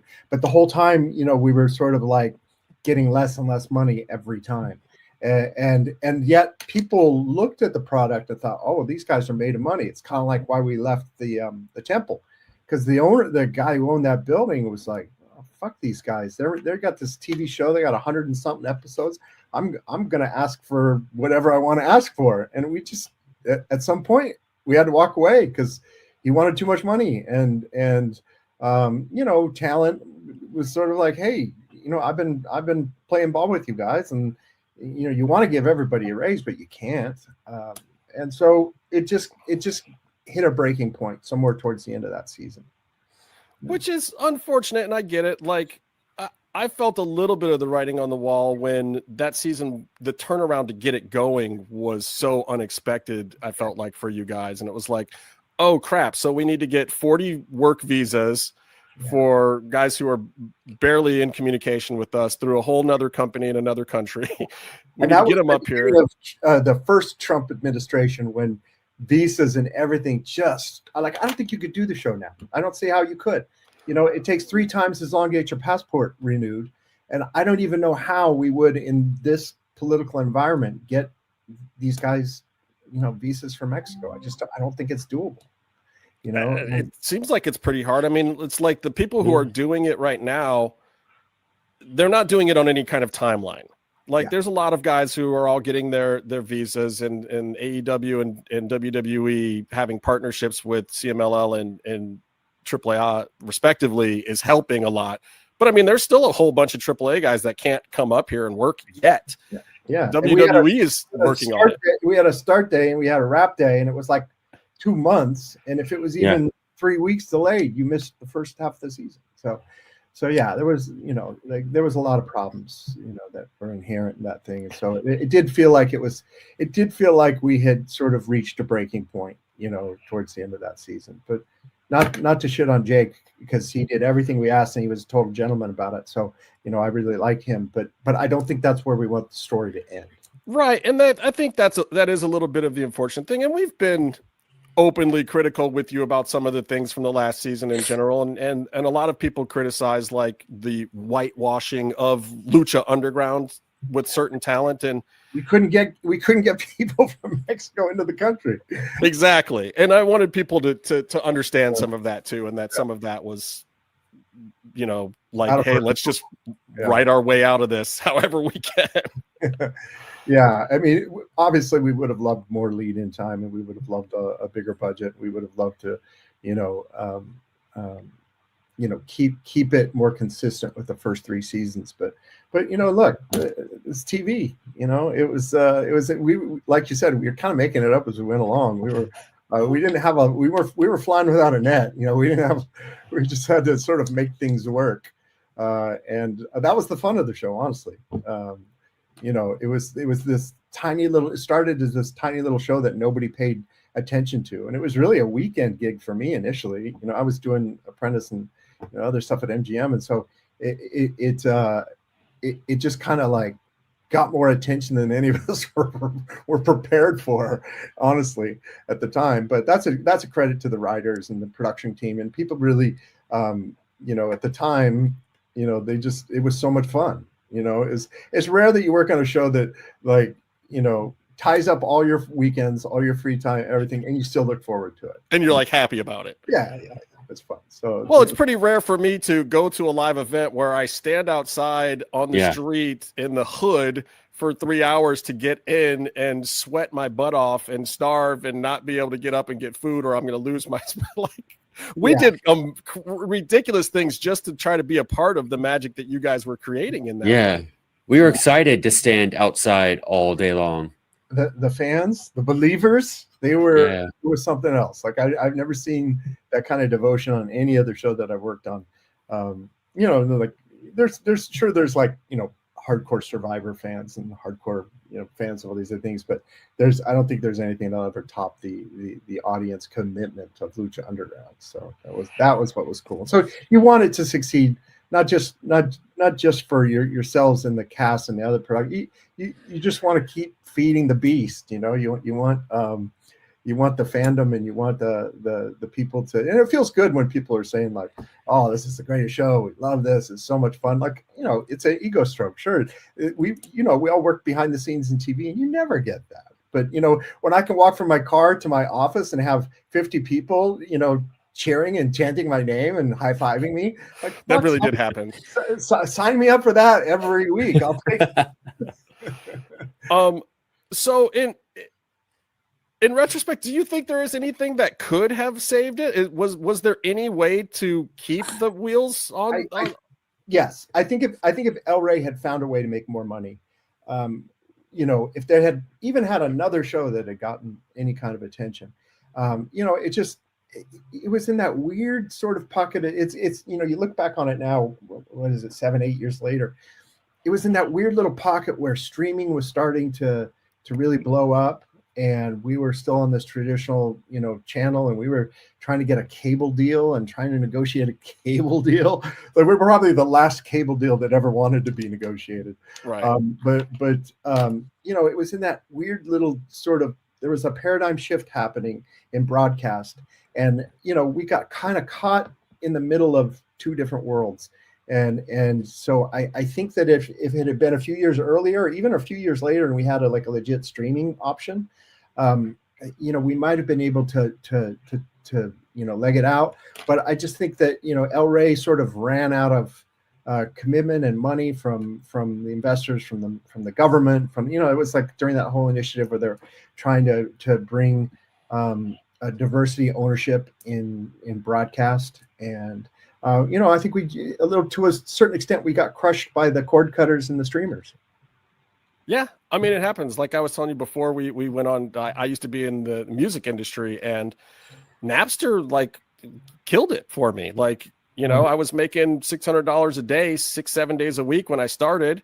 You know, and I was working on like Papa Roach and Alien Ant Farm and Sugar Ray and all this big stuff. And by like a year later, I was barely making $200 2 or 3 days a week and working on just garbage projects, or like I was showing up for the last part of a session to record some vocals because everybody was doing it themselves. Like the equipment changed and the industry changed all at the same time. The digitization just screwed all of us. It reset it a little bit, but there was literally like 4 years where the only money that recording artists made was off of t-shirts. Nobody was making money, you know, and they're still having issues now with all the streaming stuff. Like artists are going, wait a minute, I had 1 million downloads and I only made $103,000 off of that. What the hell? Yeah. You know? And we were, you know, and then I think what accelerated it was the pandemic, and you know, the whole industry just completely, you know, just took a dive around 2020. And I don't think it's actually come back yet. You know, I still think that it's in a contraction phase. And you know, hopefully it expands and opens up, you know, opens up for more creative things. But I tell you, I've been in a lot of pitches in the last 5 years. And 10 years ago, when you would be in a room with a pitch and you would pitch a cool idea, you know, the buyer would ask questions about the creative. You know, they'd ask questions about the talent, about the start, about the story. Funny. And in the last 3-4 years now, the very first question they ask is, how much does this cost? So it's a different world now, and it's completely, and in a weird sort of way, and it almost makes me think that there's hope for Lucha, because we actually didn't cost very much. Well, and I heard on Jonathan Coachman did an interview with one of the heads of USA recently, and he was talking about the economics of SmackDown coming to USA and how it cost them way less than 1 hour of original programming. They get it 52 weeks a year, and it gets double the numbers of what an hour-long drama gets. So, like, it's a no-brainer for them to try to keep wrestling on their network. Now, if it gets too expensive and the carriage, you know, the licensing fees or whatever are too high, then yeah, maybe they part ways. And that was why they were willing to give up Raw, because it was like, it's too much of a commodity. We'll take the other one. We'll pay this much more than Fox for the other one because it's still worth it to us. But, you know, it is a weird industry. So I have to ask you this. People ask me all the time, and I get stuck trying to explain this thing, and I barely know, and I probably know more than most. There's some guy who's trying to write a Lucha Underground book who was trying to ask me about it, and I was like, dude, go do your research. Like, I'm not giving it up for you. Watch all my old episodes and, you know, talk to these people yourself. I think I said, you need to watch the MMA. But my question is, like, people ask me all the time, could Lucha Underground even come back? Can WWE bring it back now that they own AAA? Can, you know what? And I keep telling them, I'm like, so many people owned Lucha Underground that I don't know if it's possible. You'd have to ask those people. And like, so do you even know who still has a piece? Is it possible for anyone to even acquire Lucha Underground at this point? Yes, it could be done. I feel like, you know, it's one of those things. It's like Contender. Contender had like so many owners, and it keeps coming back. And there's still whispers about it. Lucha Underground has popped up in my radar from time to time every year since it ended, and that question comes up a lot. And yes, there are different parties that own the IP versus own the actual tape versus own the other parts of it, and they're different people, but you know, time heals all wounds. and when there's business to be done, people will eventually work together again, you know. And it would not be completely shocking to me if somebody made a run at actually bringing it all back together and trying again. It would not shock me. You know, so I gotta imagine somebody over at WWE and TKO has at least thought about it. They got to be thinking, man, there's some cool footage there, like, because they don't have it for the library. Mm-hmm. They have the IP of some of the characters because they came from AAA, but they don't have the actual storylines and characters from Lucha Underground. But I gotta think somebody over there might be interested. And you know, they could really treat it as a cheap way to introduce characters, you know, and when somebody like Penta or Phoenix or somebody is going over like crazy, then they bring him into the big show, you know. I mean, I like, and you know, with some of the storytelling techniques that we did that were so kind of like different than anything that they had done, you know, the Skip Chasen treatment of it all. You know, like that's a great way to bring a fan base. Like Penta came into WWE, and everybody knew he was going to do Zero Miedo, and everybody, you know, right? Like everybody knew him, you know, and it was not hard to get him over. So it was like, you know, I also find that very surprising though, Eric. And I'll be honest, when you guys started, Penta was not the guy I was looking at. And I mean, even you guys have said that Phoenix was the guy that you thought was on the rise and whatnot. To us, Penta had already been kind of soiled goods in AAA. Like we were watching some of that stuff. He was feuding with Aussie Suicide at the near bottom of the card for like a year and a half in AAA. So we weren't expecting, like, I was excited about Drago coming in. I was hoping that you guys would get Wagner eventually, which you did. You know, I was very excited about some of that stuff. I knew Tejano was a guy that was coming up. Like none of us were really thinking about Penta at first. And I think that really Skip Chasen, even more than DeJoseph, more than yourself, more than anybody, that first vignette made that guy. Yes. So he headed east, far east. That whole thing, right? Breaking people's arms. Yeah.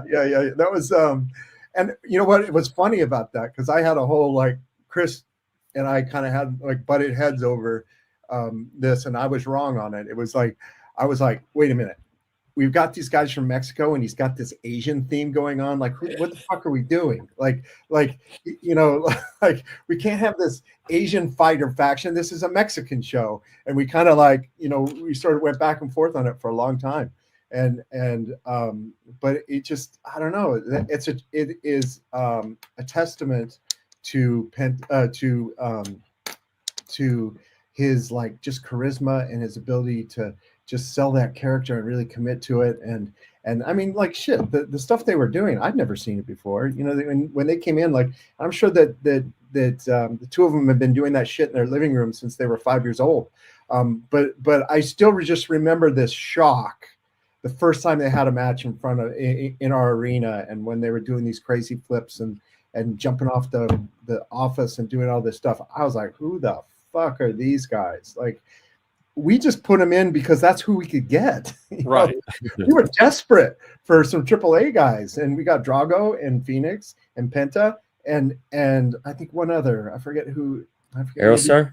Yeah, Aerostar. That's all we could get that first week. And they just came in and blew everybody away. And it's like, okay, this is a horse we have. This is a horse we're riding. And you know, look, it's all on them. They did it. Those brothers are crazy. You know, that was their shot. They were bottom of the card over at AAA. They had nothing for those guys. And that's all Dorian would give us at the time. You know? Right. He was like, we'll see what you can make out of my guys. We don't need these guys in the live. And like shit, man, they made the most of it. You know, like I'd love to say we were all geniuses and we spotted something and it was, you know, the greatest thing. And yeah, we all knew that they could work, but to come into that environment and that small and interact so personally with the crowds and to wrestle in a style that nobody had actually seen, like that's those guys. Like credit to them. So it's not a surprise that they're doing well even on a bigger stage. They deserve it. They're amazing. They're awesome. I love those guys. Okay, but here's where I do have to give you guys the credit. Okay. The Japanese women that you brought in. Oh, I love that. Oh, yeah. Are now like running the whole industry. and I would also say as a part of that, you guys brought in our good friend Thunder Rosa as well from seeing her at a show. And she had basically only really wrestled in Japan at the time. I met her at the exact same show. And it was DeJoseph and Marty called me and they said, it was like a Friday. And they say, we just saw the greatest female wrestlers from Japan, and they're here one more day. Please come down and see them. So Marty met me down there, Marty Elias, and on the Saturday, and we saw the three Stardom girls. We saw Thunder Rosa. We saw Mia Yim, who I tried to get. She turned me down, and she had just signed a deal, so she couldn't do it. And then there was a few other women that were there that you would know that you'd seen around, but we kind of like focused on them, and we were like, holy shit, like they're amazing. Let's get them. And then I talked to the manager, and we, kind of went back and forth because they were coming to Vegas for, I don't know what the big Vegas show is. I forget, but it was a midweek show. And I said, look, can you just come a couple days early, and we'll tape on that weekend, and we'll put them up, and we'll take care of them. And we'll just 2 days. That's all, we'll just 2 days. That's all we need. And so it just freakishly worked out so that they were coming to America anyway, so we didn't have to pay for the trip, and we just had them come through LA, and we put them up for 3 days, and we tried to surprise everybody, but then they started posting pictures of cookies at Bodega Louie, and the fucking cat was out of the bag. But honestly, it didn't I've never matter. been to Bodega Louie. It's the cutest thing in the world, and it's full of Japanese girls taking pictures of the cookies. And so they started tweeting them out. I'm like, shit, there went our big surprise. Because one of you guys was like, we know who's here. Right. We already knew by the time but dude, we always knew. Come on. We knew so many people. But at the same time, we could have never anticipated what happened in the ring or what happened in those storylines, and none of us could have anticipated Thunder Rosa inhabiting that character, basically being a Mexican woman who was not a luchadora, who came up through the indie scene and then had trained in Japan, being able to come in and now inhabit this hooded luchadora gimmick. We could have never anticipated that. And also, we had to protect her for a month or so. She wasn't she had some rough matches the first few times. We kind of had to let her grow into it, and then she got confident and then took off from there. But it was that took a little development, I think. For her, but and kudos on you guys too, because it's like crap. We have to start finding stars to stick under these hoods to make this feel like a Lucha Libre program, and she was one of them. Mm-hmm. One of the other people that I kind of want to ask you about now is Santos Escobar, aka Io del Fantasma, aka King Cuerno, as he was known in Lucha Underground. What do you make of his trajectory post Lucha Underground? And I know he was one of the guys that you guys were fighting with contractually towards the end, but there was no hard feelings, right? No, never. Like I was always happy I shouldn't say I was happy, but I was proud of these guys when they I know what we were paying them, and I know what you can get at WWE, and so you can't fault them. These guys are married, they have kids, there's no way I can ever say, stay with us. Like I told Ricochet when he told me he was leaving, I said, look, I get it. Your dream was never to be the main event of Ultima Lucha. Your dream was to be the main event of WrestleMania. You got to chase it. I get it. Like we're happy to have you as long as we had you. And you're always welcome back. But we could only offer so much, and we were realistic about it. But with Fantasma and he was such a professional. He always was, and he was the guy that DJ used to always say, we're going to lose him to WWE. We're going to lose him to WWE. He said that on day one. He was like, we're going to lose him. We're going to lose him. We're going to lose him. We never really realized how good his English was in a lot of ways. Yeah. And I know he got hurt that one season when Joseph has told me that he had plans for him and he was going to have him start talking more and doing this, that, and the other thing. But then he got hurt that season. So he was always kind of wishy-washy in the character department after that. But we had him on the podcast after Lucha Underground was done. And he almost credited us for helping people realize that, hey, he was available to work to go to WWE, but he came on to this great interview and it's like, geez, your English is fucking perfect, bro. When you wear a giant deer head to the ring, nobody wants to hear you talk. They just want to see a whole fucking deer head. No, who we didn't want to hear talk at the time was our boy Ricochet. We did not and I have given Trevor crap about it. I'm actually decent friends with him now. And I don't even know when he turned the corner finally, but this thing that he's been doing in AEW now is literally the best he's ever been. I think it's better than Puma. I think it's better than King Ricochet in Japan. I have to go seek it out and look for it. I've kind of drifted away from all the which is completely understandable, by the way, because there's maybe 78 hours of wrestling on a week now. It is next to impossible.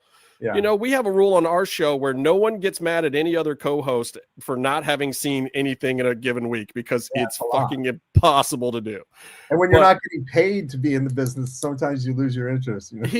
His new gimmick, I'll sum it up this way. His new gimmick is basically taking the Trevor that we all actually know backstage and turning it into a Morris Day heel out in front of the audience. What's his new character name? I don't even know. It's still Ricochet. He's still his guy. He's still the same guy, but now he's this calls himself the light-skinned kingpin or something, and he's got this laugh, and it's total heel magic. It's, you know,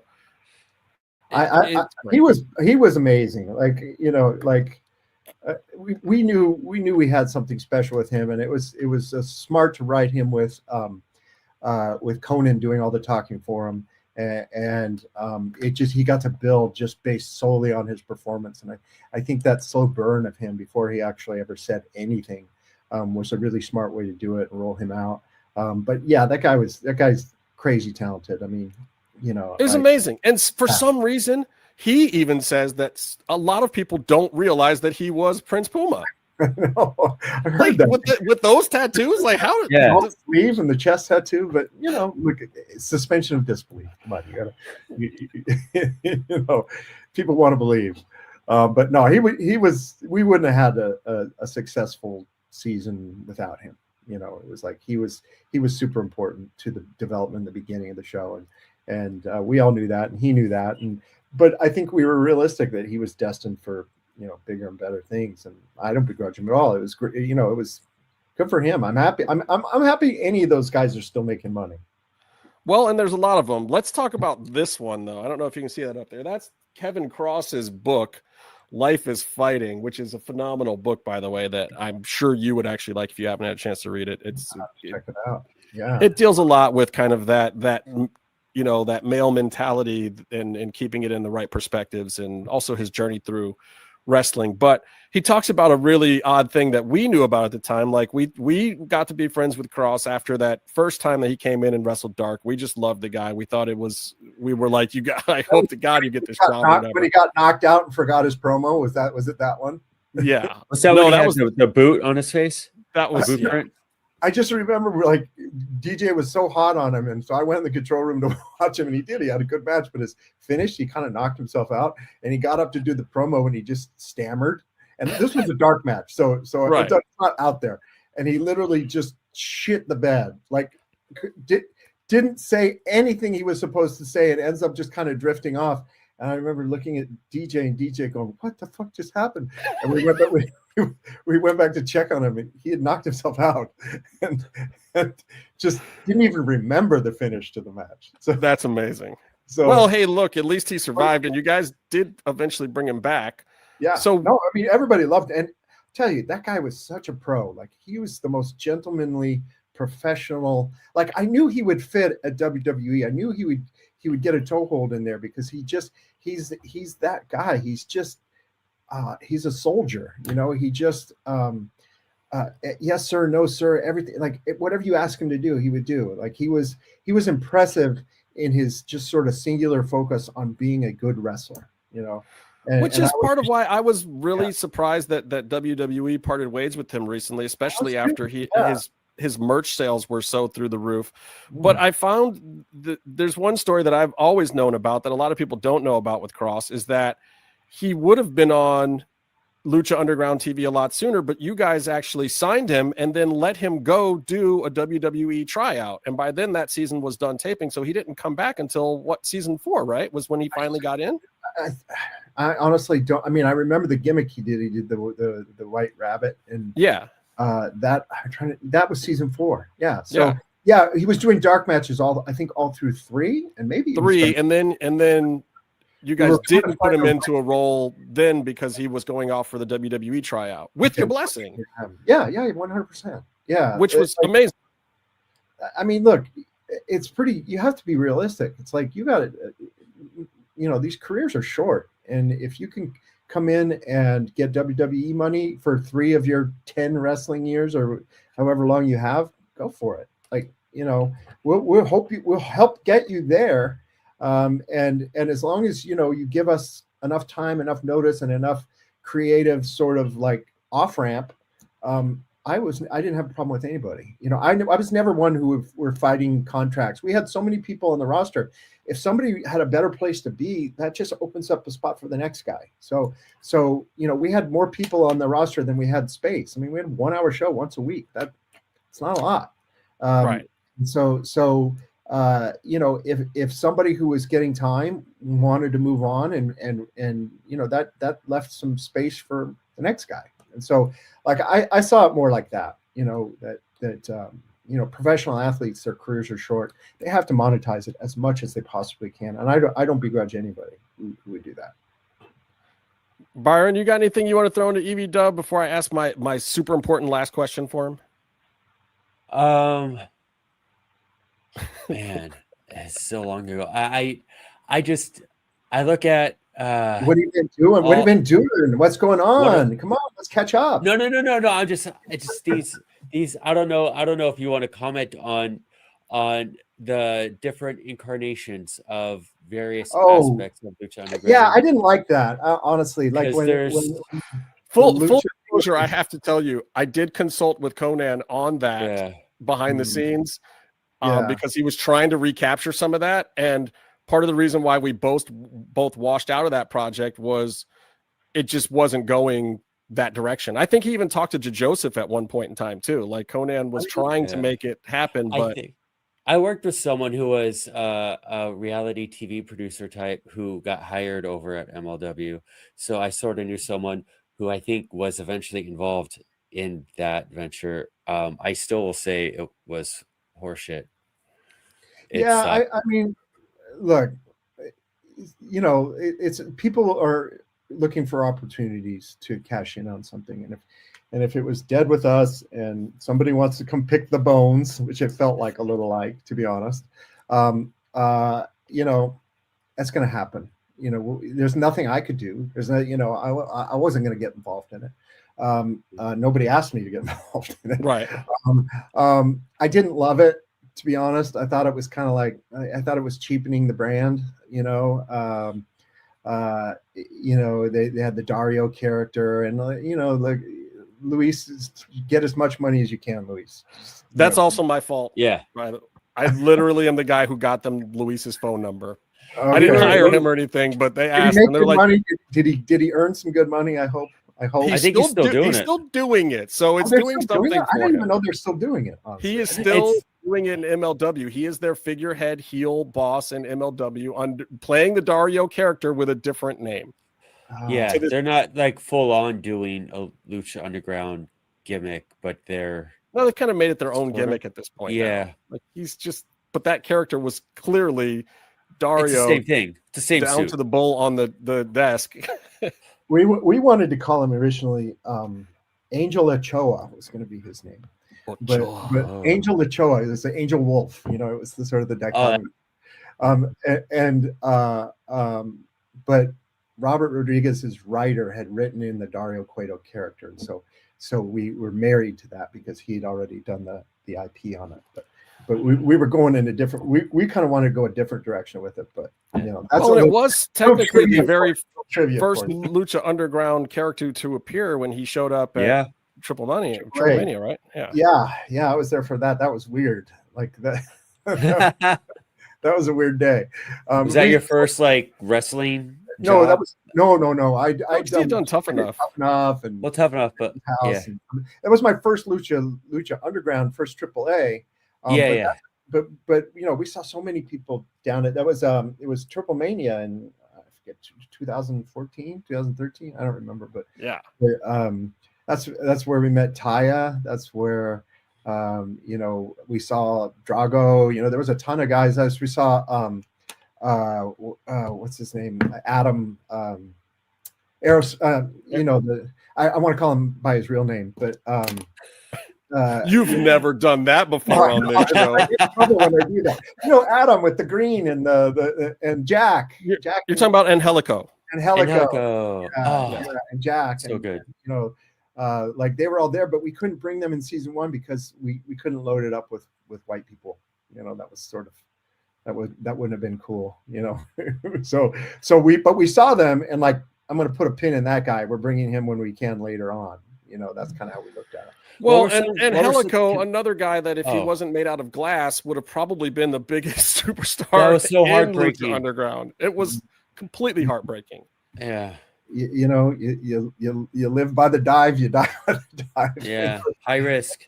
He is. That's how you know. It's how you know it's going to end. You know, it's like, you know, it shouldn't be a surprise to anybody that guy gets hurt. You know, he's too risky. Right.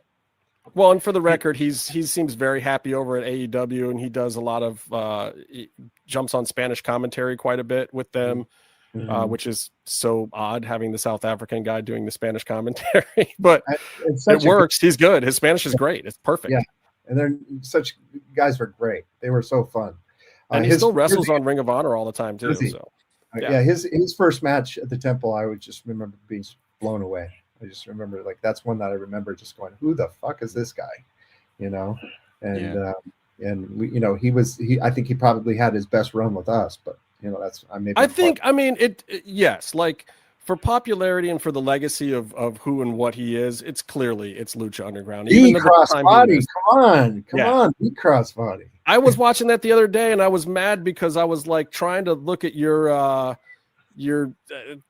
Twitter or someplace where your account is gone or whatever, because I wanted to find some of the footage of those guys doing it that you had posted at some point in time. Like, I have still be out there somewhere. I'll send it to you. I have one of the clips. He wants the one where you see what's his name's face. I wouldn't post it with his face in it. Where you had the editors blur it. Yeah. It was Penta. Yeah. Because you know, look, if he was unmasked and doing his thing, I wouldn't have cared. But you know, I know for a fact that I have been in a room with him unmasked, and I could not tell you what he looks like. Really? I know what Phoenix looks like. I know what so many of these dudes look like, and have hung out with them out of, you know, character. But for some reason, because he's so plain too. Like, he's such a normal dude. And I've seen him a couple times, but his face, and he's not that tall, and he would walk into a room without his mask on, and you would not know that this is like one of the biggest, you know, luchadors currently in the world. Yeah, you wouldn't. But that's a testament to his charisma, because you know, he doesn't have that physique to fall back on. You know, so putting you on the spot. All right. Who was your favorite Lucha Underground champion of all of them? Who was your fave? Who was the one where you were like, yeah, this has got my heart. This is my sweet spot for this show.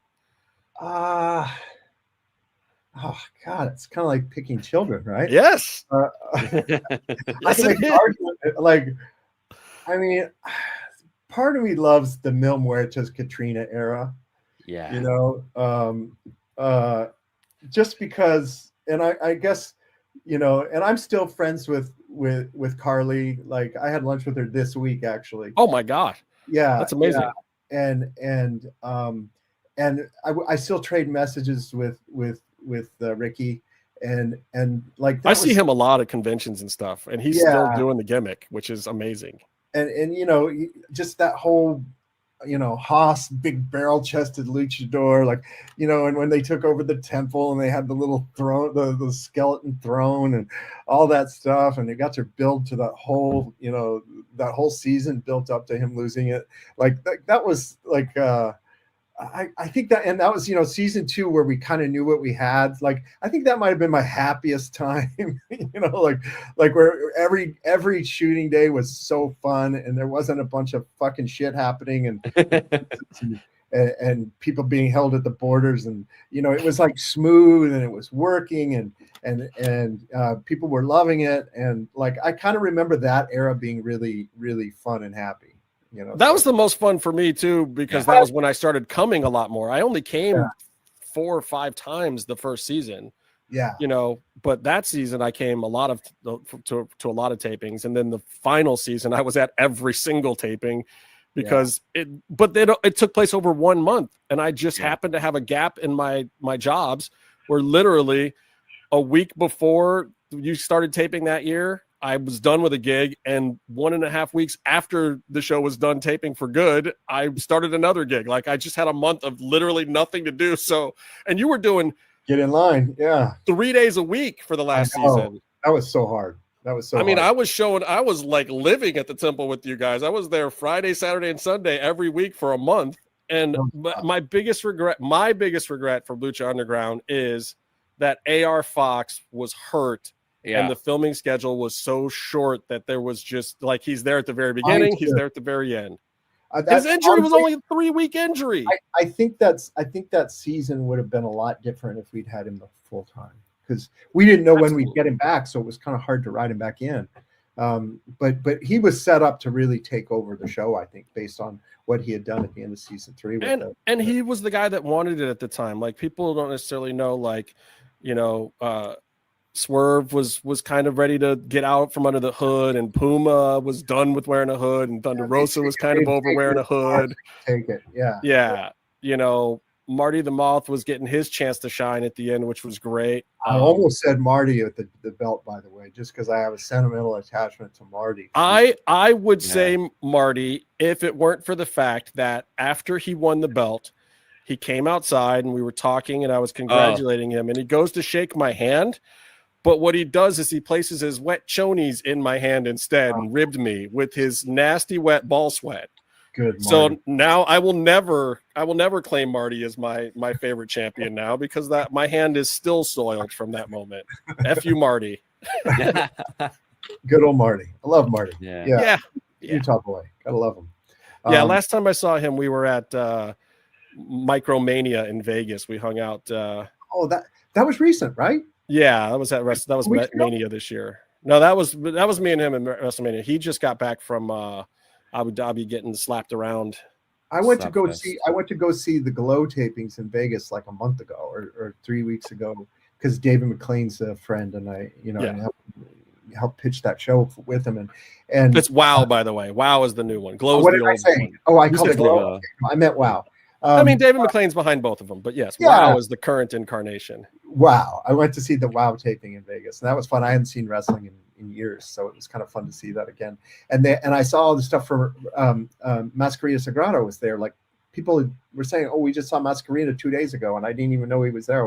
I would have gone to see him wrestle if I had known he was in town. But it was that Micromania or something. Yeah, he wrestles for Billy Blade over at Micromania all the time. Like he brings a few of the other minis. Like Billy's taking care of those guys, and they're doing great stuff. And I love that show, and so does Marty. And yeah, they were fun. You have to go check it out. Yeah, that was they weren't originally supposed to be in the show, because the execs, the billionaires above, thought it was too clownish, like him and Pimpy. But then it was like, let's just give them a chance and see what happens. And then when they saw the audience reacting to them, we're like, okay, they can be on the show.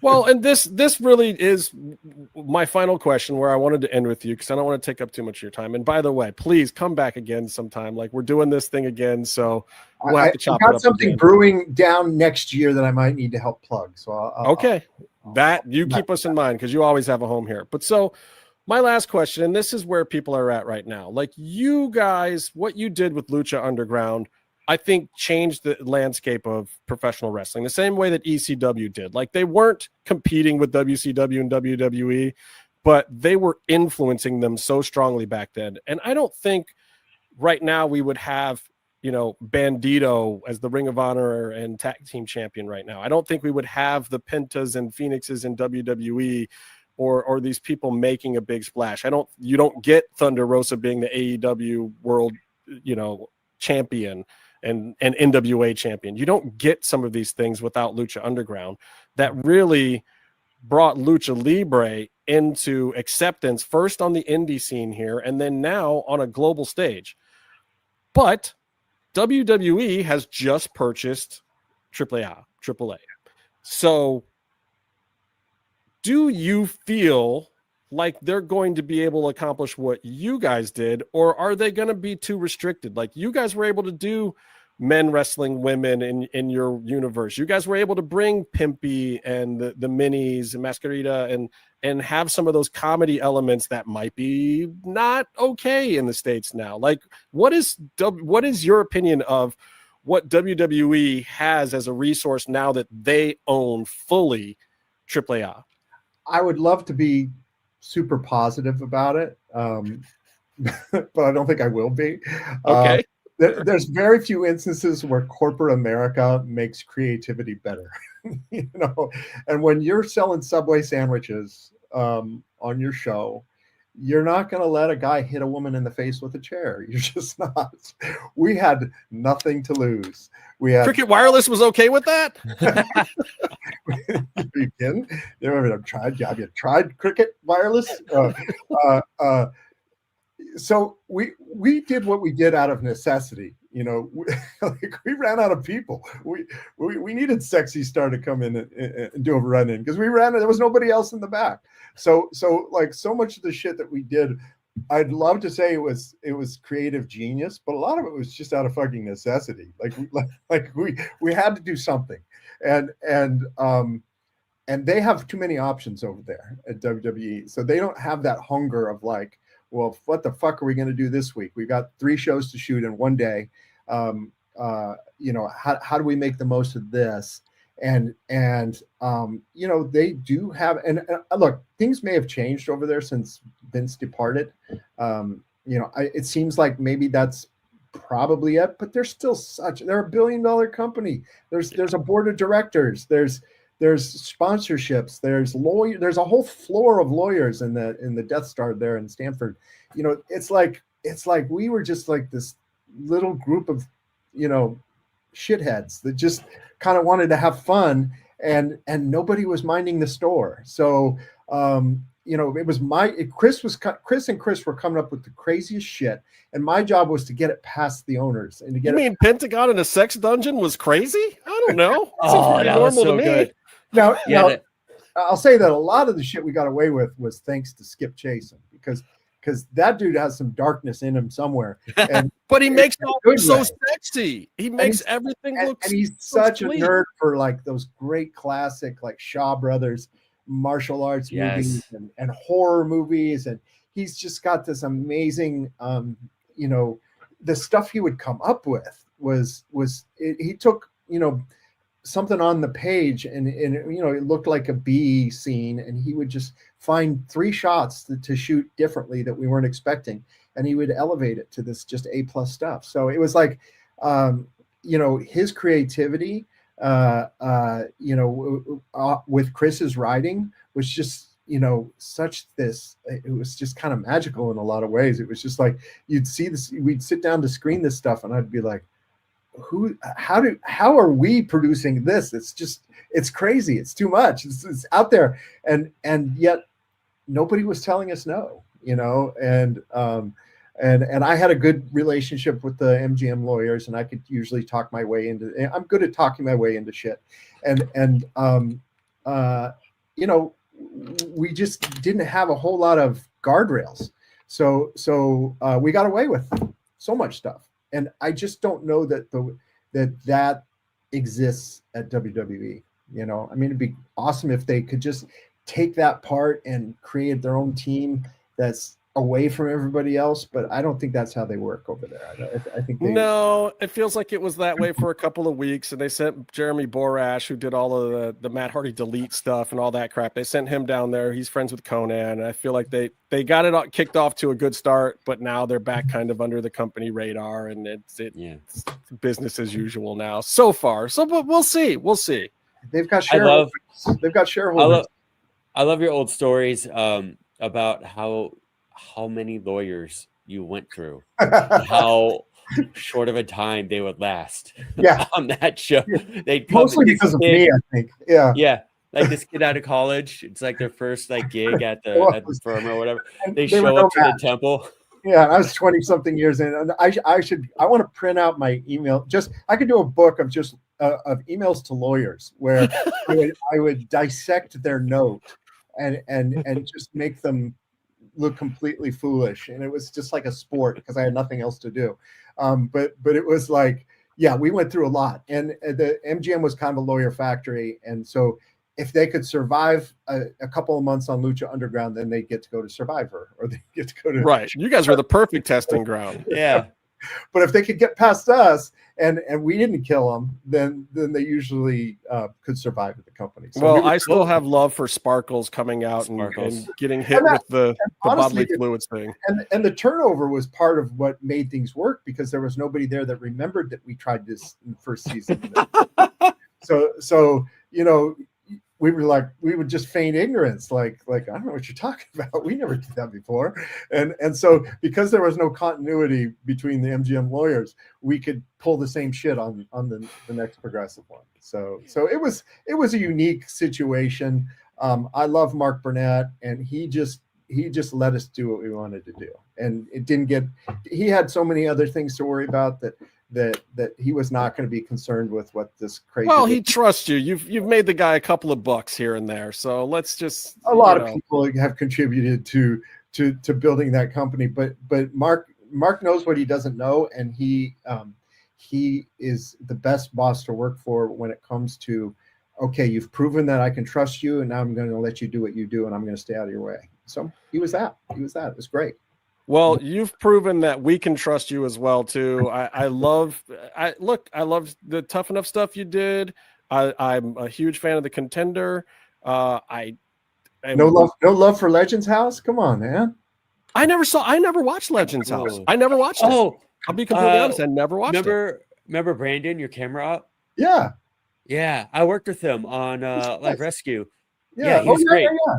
We'd wear wrestling shirts every day. We'd give the firefighters we filmed with, like, one guy's name was almost Jay White, so we called him Jay White anyway. We would just talk wrestling all the time. It was so much fun. Brandon, I love Brandon, and he worked on every wrestling show, because he would like, okay, John Cena showing up to Tough Enough this day, and Brandon shows up on a John Cena. Well, let's be honest. He's one of the things that is missing, I think, from some of the wrestling coverage that's out there right now, because they're like pushing in when the guys are talking in the ring instead of zooming out to the, and Brandon always knew. We called him Brandon Bump Cam, because he would take bumps as a cameraman. Like, he got kicked in the face by Phoenix. Yeah, and would get the shot. Like, that was part of the family of Lucha Underground. We would just every second of it, and would not complain to the union. He was like, Brandon was the best. We could use 10 Brandons. He was fun. He was definitely fun. And, it was amazing. Well, again, I love all of your shows in this world. I hope that you get to do some more, things like this in the future, because we could all use another Lucha Underground in our lives. Not that we need more wrestling on television. Honestly, I don't know if we do. I think Bully Beatdown is ready for a reboot too. That's the one I think we need to put back. Let's talk to Mayhem. I talk to Mayhem all the time. He's doing great. Yeah. I love Mayhem. I haven't talked to Mayhem in probably 6-7 years now, but he seems like he's in a really good place now, and he is really damn entertaining. If you guys aren't following Jason Mayhem Miller on social media, follow that man. Give that man some love, because he is, and has always been, pure entertainment. It's just a little more sane now. He deserves a comeback. He deserves it. Yeah. Well, hey, you need somebody to work on that one. Call me up. I'll be the PA. I don't care. I'll work. Right. I'll work for you guys if you do something with Mayhem, man. Okay. But Eric, thank you so much for joining us. We appreciate it. This is what MMM Show's always been about. It was a show that was built on celebrating this man's work and his colleagues' work, and we're still doing it to this day. Somehow, almost 10 years later. I mean, Lucha Underground's almost 10 years old. I think 10 years old next month or something. And we had already shot 10 years ago. We were airing in 20, like we shot the first 15. We shot the first one in, was it 2015? September of 2015? Is that what it was? Yeah. Well, I know we're at over 9.5 years that we've been doing this show. So Lucha Underground's, probably over 10. It was 14. Yeah, it's been 10 years since we did it. That's for sure. Like, we were on the air 10 years ago. Yeah. It's crazy. Well, it's amazing to catch up with you. And again, anytime you want to stop by, you got something to plug. If you just were like, yeah, man, I was thinking about this thing from Lucha Underground, you know where to come, man. We always got you. Yeah, it's been a couple of years. Glad to hear everything's going okay. Appreciate you, brother. And thank you, everybody, for watching episode 200. And until next time, stay calm and stay in the mix.